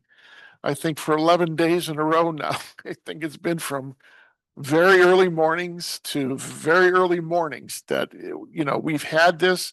I've had the developer calling, crying and complaining. What's in here right now? What's in the ordinance right now they don't like? But you had to act. The board had to act to put something in place, because without it, you could have sat and done nothing and have this go through. We would be in a much weaker spot without that being done. There's a lot that has to go up here. And I tell you, by living right there, I understand that. I know what you're going to go through. I've been in people's backyards with the multimodal in one time with that Conrail put in with no regulations because they're federally regulated, in their backyards with light meters, sound meters, being up on lift trucks, which you look at my size, it ain't too pleasant with me going up on a lift truck to be able to take light readings in that and to shut down a multimodal that's controlled by the federal government. These things it's not going away. And I don't think anybody here is going to allow things to happen or that. I know, Michelle, with your metrics that you talked about, I think when you handed those to me, I think we were like within a day of Joe trying to get this thing put out. A lot of this stuff came in a short time that we had to act and react to. But I think by having these town halls, they're listening to you. Everyone is hearing what is being said. There's already things being sketched out of what things need to be changed. And there's quite a few. So I know it's developing of we, they, that, you know, here's the bad people up here that we don't care. I've seen towns with if they don't give a damn, they aren't having town halls. They aren't sitting up here getting beat up and yelled at, you know, and people applauding and cheering, saying, yeah, go after them. No, they would just not have town halls and not have group meetings and just do what they wanted to do. I've seen it. And this isn't what you have here. And I know it's very upsetting. This affects you personally. This is personal. And I know sometimes, and I've had people say, those are just the NIMBYs. You know what? It's in their backyard. They live here 24/7, 365. They're going to tell us of what this is. I would highly doubt, and I probably won't be working here any longer if things got put in there that were detrimental to the neighbors and to the community. Because I would speak up and say some things that probably wouldn't be the best of things, but I don't think you're going to have anybody here that's walking away saying, you know what, we're just going to stick it to people. It's not going to happen. But you got to understand the big picture of this. It's hard to see. There's a bigger way to approach this, and I think we're going to be on the right path. I think we got the right people sitting up here in the way of consultants that know this and how to protect, how to write these things, because, you know, we could be sued. I mean, you know, we could change things right away and go to court knowing we're going to lose. So you just throw money away. I mean, we could do that. And I've seen it done for political reasons. Let them sue us. Let the court tell them, put it in. That's a weasel way of doing it. It really is. That's a gutless way. Stand up and do the right thing. All right, I'm off my soapbox. It's 9:15. So Could I just add, Bob, how important and worthwhile that was? Because I don't think the community has understood the time constraints, the legal constraints. If I could just, maybe we can communicate those things better to the public, that it's not just, you know, we have to follow the rules of the law, and we're trying to do that. It's not that we're disagreeing with people. Yeah, it's Right. communication, sure. Keep it brief, but yes, Dana Chaffone, Hearthstone Circle. I fully agree. Communication and process are so important. And setting the table and all of these things. You know, we've tried our best with the East Vincent and the advocacy thing, but you know, Facebook algorithms override things. So we were happy to see the newsletter go out announcing these upcoming meetings. You know, that falls to the township, and we've got to get that communication out there. You know, we're doing the best we can, but I think communication and process through this was, maybe there were some missteps. And I agree fully with what Michelle is saying. We trust Michelle implicitly. Not only is, I know, I want to add to that, not only, well, no. I mean, we did this with the Ruth Farm with Artisan, and she was, and what I wanted to add to that, Mark, was she is one of our expert witnesses. Michelle is a highly sought after expert witness in litigation at townships. I believe you're one of the expert witness with the Craybilly Farm. You and John Snook, we use the same expert witnesses. So, you know, very credible, highly sought after. So metrics were right there with you. We had what, 2.5 in the particulates, so the PUE had to be below 1.2. That didn't make it in. My last statement here is one of the mantras of EVA. We don't negotiate with developers. Thanks. Yeah, we don't either. Okay. Okay, we don't either. It's Megan from Pottstown again. I feel silly asking this, but I'm really idealistic. Has any effort been made to talk to the owner about perhaps preserving the land and not developing? Just curious. Yes. And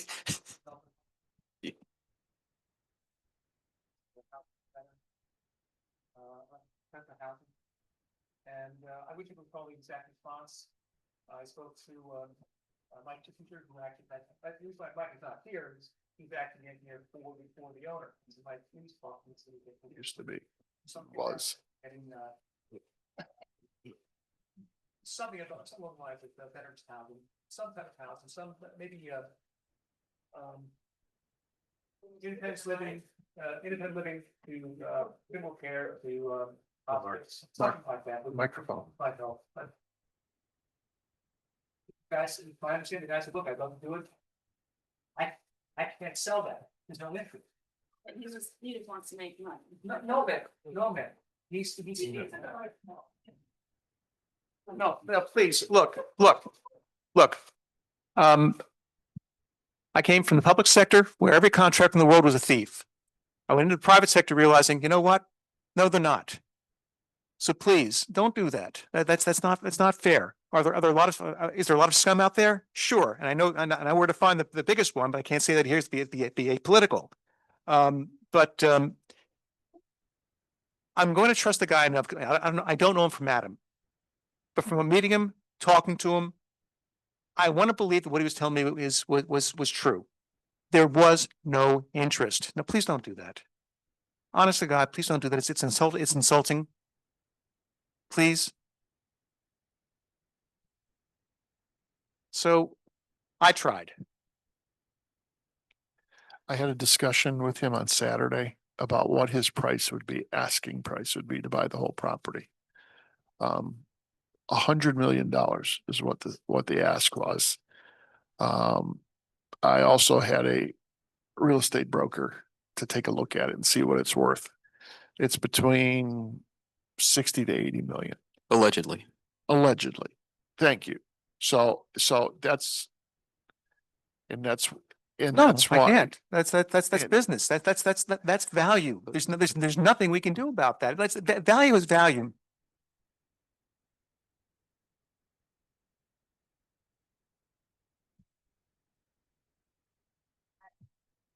Do you see a difference between 60 million and $100 million? Because I sure as heck don't. Yes, I see the 40, but when we're talking about buying it, whether it's 60 million or $100 million, that's a lot of money that's coming out of the pockets of every single resident in this community. And, No, well, but I think is also too, I'm just going to use a perspective here. So when I started here, you had two residential neighborhoods here that were a mess that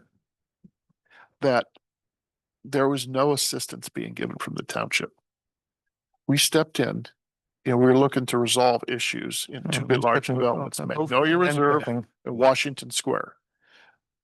I'm appalled, and that's a calm word, of how those developments were built, how they were watched, and how it's going to be corrected. I know Joe's having a stroke over there, but that's, it's okay.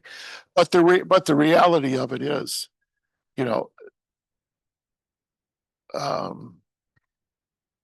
we'll just say people weren't watching that should have been watching, and that day's changed. That day's changed here based on the road of Pennhurst, how that road's been damaged. And it's unacceptable. They will replace that entire road. There are a lot of issues that developers need to be kept, accountable for. This is one that Joe will cringe again. So is it a buildable project of what this is? I don't know if it is. When you read 502, that could be attached to the governor's budget. If you read it, it's almost as though I will call it a Trojan horse, because you're allowing, without any regulations by the state, to put power plants in, power facilities.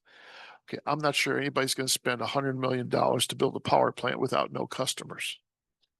So and that's why I know the senator has spoken against that and has warned us about 502, that you need to move, because if that gets in, the township will have no control over what that looks like, what that power facility looks like. I think that's the big issue, is how that power is generated, maintained, and conditioned.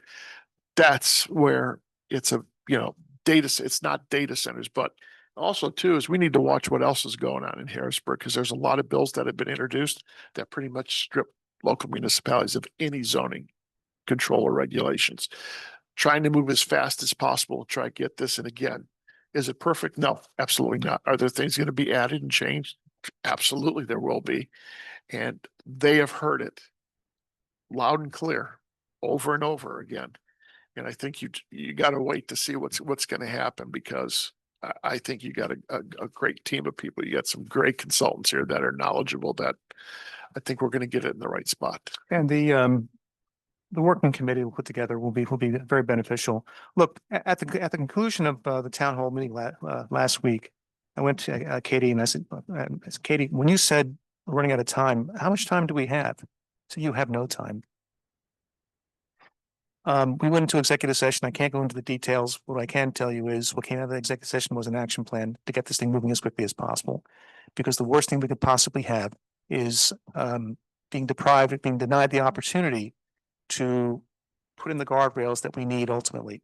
We knew walking into that, coming out of that room after executive session, we were not going to have the ordinance in the way we wanted it come next week, if we vote for it and in favor of it, which hopefully we will, but that's neither here nor there at this moment. But we knew that after that we had to move fast to amend it. So from my own part, I'll apologize to everybody for not being aware of what our plan is. I'm going to apologize to everybody for feeling that you were ignored. I'll apologize to everybody for feeling that you had all this time. Why don't you just take what we did and put in the ordinance? I mean, if you're going to do it afterwards, why don't you do it beforehand? I get it. Believe me, I get it, Joe. So, all right. I'm not going to. No. It's us. It's us. So let's leave it at that. So be angry. That's your privilege. Be frustrated. That is your privilege. But please, give us some credit, just a little bit.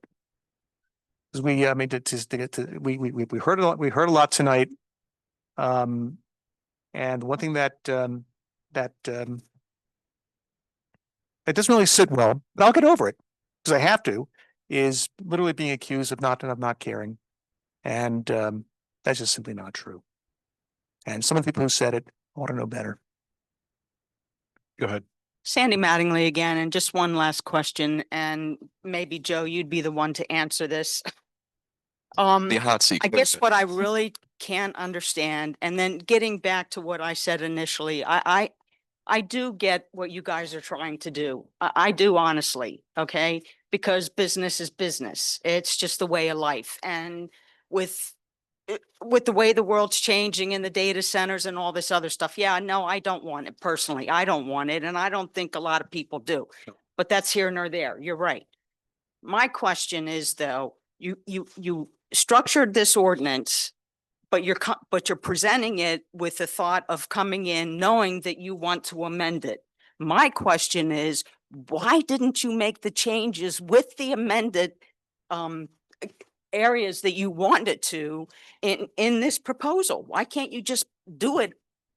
Can- and then can- present it as a finished product? That's a fair question. Can somebody give an answer? Because the question comes again and again and again. If I were in their shoes, I'd be asking the exact same question. So please, let's give them an answer. 'Cause Yeah, I've tried and I don't know if it's just not, if I'm not projecting it the right way or if people just aren't hearing. But there's a requirement for zoning ordinances under the MPC for advertising. Okay, so let's think about this timeline, right? Wednesday, right, there's a meeting. Wednesday of last week, there's a meeting. Katie Muth, Senator Muth, indicates 502 and the problems it causes for all of us. Board goes into executive session after that meeting and gives me a directive to get an ordinance done as quickly as possible. Okay? There was an ordinance, go ahead. Is that you've already been given insight from like the East Vincent advocacy. No, we had and not other yet. people prior to that? No, we had not Sure yet. seems to me like that's been discussed for a year now. No. That's what it feels No, like. that's so But there no. really wasn't anything? No, we had a May, we started in May. We had, we'd gone through the first version of the ordinance, revised it, presented it again. Before the third version was presented, as we were going through changes, which would have been different than what we ended up with. Okay, that's when the meeting on Wednesday night of last week happened. And Right. that's when the information was given to But us. the draft from EVA came Monday of last week, The draft from EVA was- EVA came, yes. Monday of last week, The draft came, Monday. yeah, we keep calling it, Okay, the suggested changes. right. Thank you. So, yeah. So let's look at I'll do this on my phone with a calendar just so that we have the dates right. Right. So while Joe's looking at that, we get it on the 8th. At this point in time, we don't know that we're facing this could be done, correct. the deadline, if you want to call it that, So that Katie told us on Wednesday. So on Monday, the 8th, Dana sent over the document from EVA. Yeah, the recommendation from EVA. That's the first time that we had seen those recommendations from EVA. On the 10th, we have the meeting where Katie Muth says you really have to be worried about 502. By the end of that meeting, this board goes into executive session and without again getting into the details, we determined that it would be most appropriate based on the board's recommendation to move forward with advertising an ordinance as quickly as possible to get something in place. So in order for that to happen, you have to advertise the ordinance twice, 2 consecutive weeks, at least 7 days before they can take action. So we actually, we really hammered down on the 11th. We got the advertisement into the newspaper because you have to get it in the day before, okay? All the time, I literally spent 12 hours that day working on this, okay? Incorporate as many of the comments as possible from EVA, which we had started to do. Take a look at all of the other things that we had been provided. Got information from our consultants. And then on the 12th, we had a draft done as the notice was being published for the first time in the paper. On the 15th, the second notice, and at that moment in time, we are locked in. We can't do anything substantive after that point. On the 15th, the second advertisement goes into the paper. On the 17th is the 16th is the planning commission meeting where we got the additional feedback and asked for a recommendation of the planning commission. And that was the first time that we had the opportunity to come back and try to articulate what we were doing and why. And I did apparently a very poor job of trying to explain it. By the 18th, we had the second town hall meeting and trying to get more comments back from the public. But again, we're locked in at that point. We had some of Michelle's, actually, I think Michelle, you gave us your comments on the 16th, right? Minutes before the meeting. So there wasn't an opportunity to incorporate those technical standards. And I'm sure offline, and I'll let a little bit of the cat out of the bag. I'm sure offline that Michelle and I will agree that lead certs by requirement are very difficult. Lead certs as part of bonuses are rather enforceable.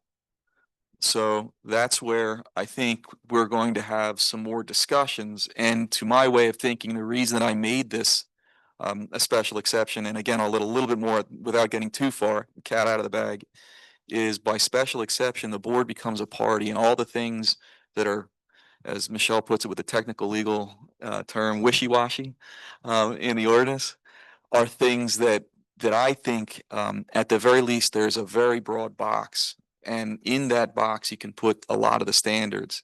Not going to get all of them, but in that box, you can put them, because we're not so far afield that we're saying, oh, we can do whatever we want. So we have enough, I hope, structure around what we're asking for. And by using a special exception, that maybe some of the things that aren't in here, we actually get.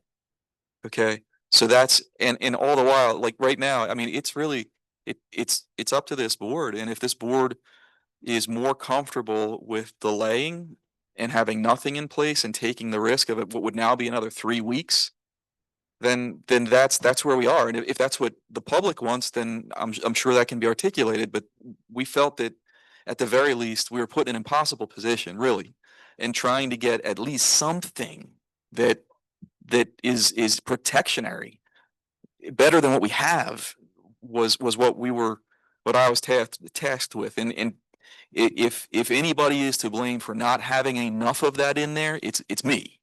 It's not these guys. So and I own that when I talk to whoever. But this to me was legally defensible, provided more protection than what you have now by a long shot, and is far from perfect. So Joe, when Katie, oh, I'm sorry. Did you have any further questions? You sure?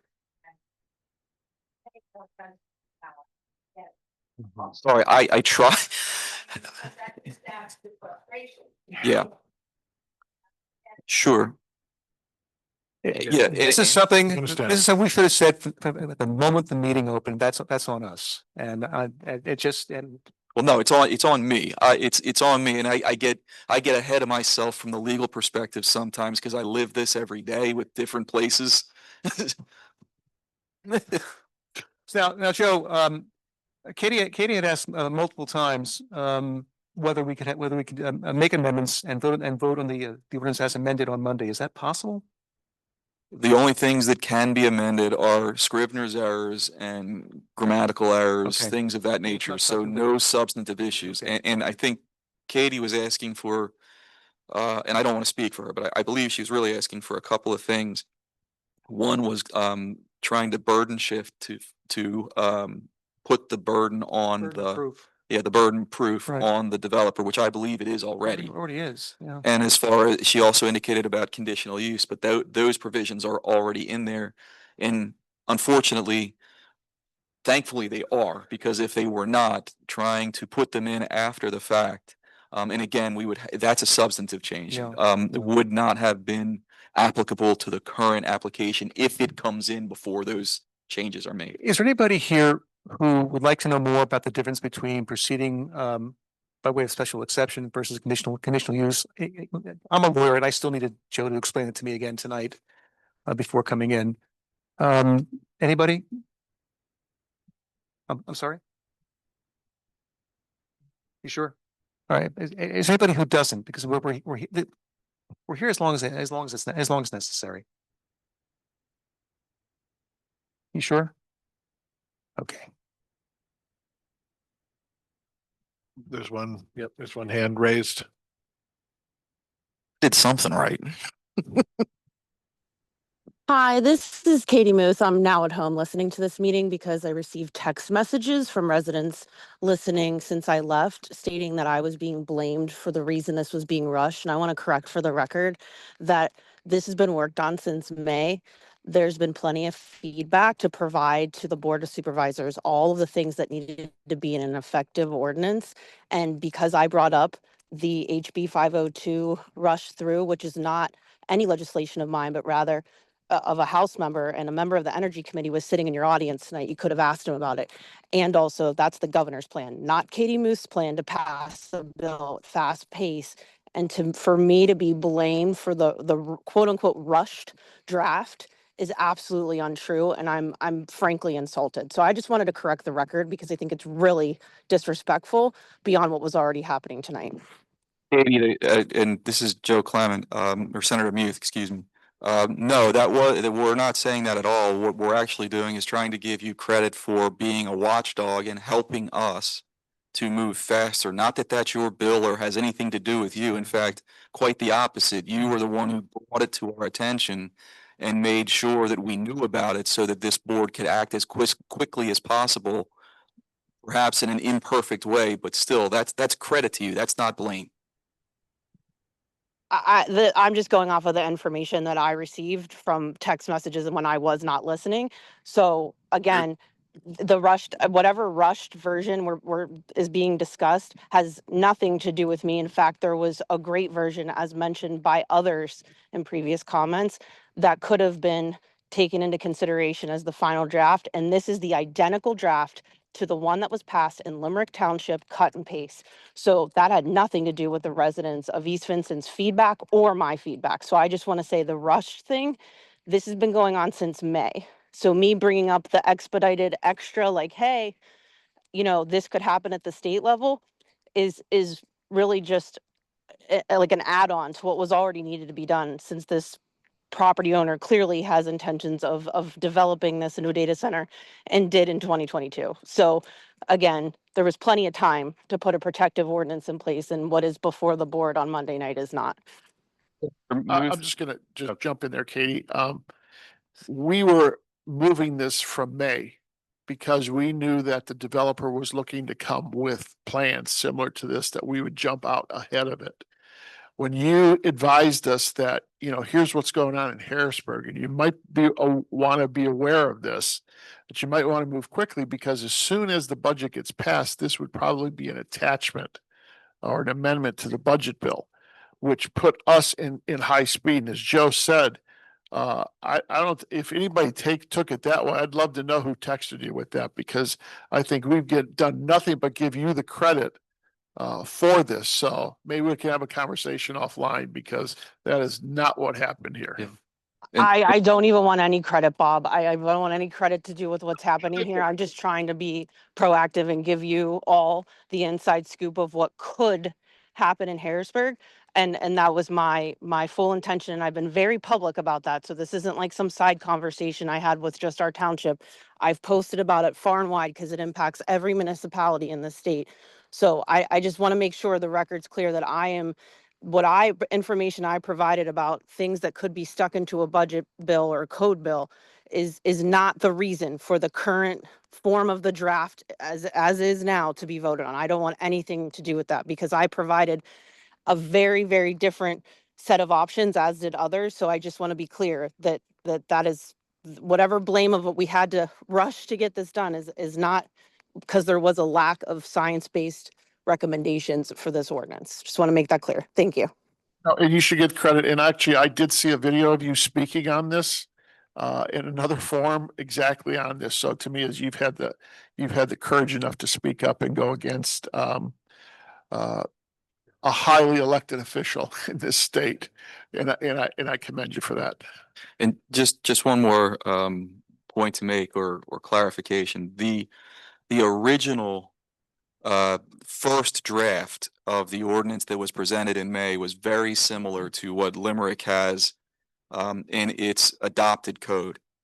The last version looks nothing like what Limerick has in its code and did in fact take into consideration a lot of the comments that we received from all the parties that we received them from, including you, Senator Muth.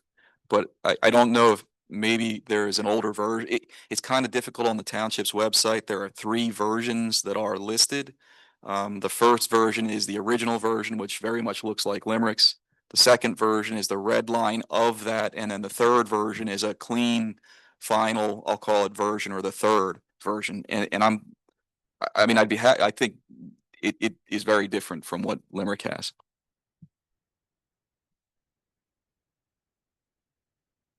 Are there any other comments, questions? I don't see anything online. Anybody here? No. Hang on. I'm going to say again that my comment to Katie was way, way, way out of line. And merely because it was made in anger does not excuse it one iota. I apologize to Katie when she was here. I apologize again, but equally, I also apologize to the audience. You deserve better than that.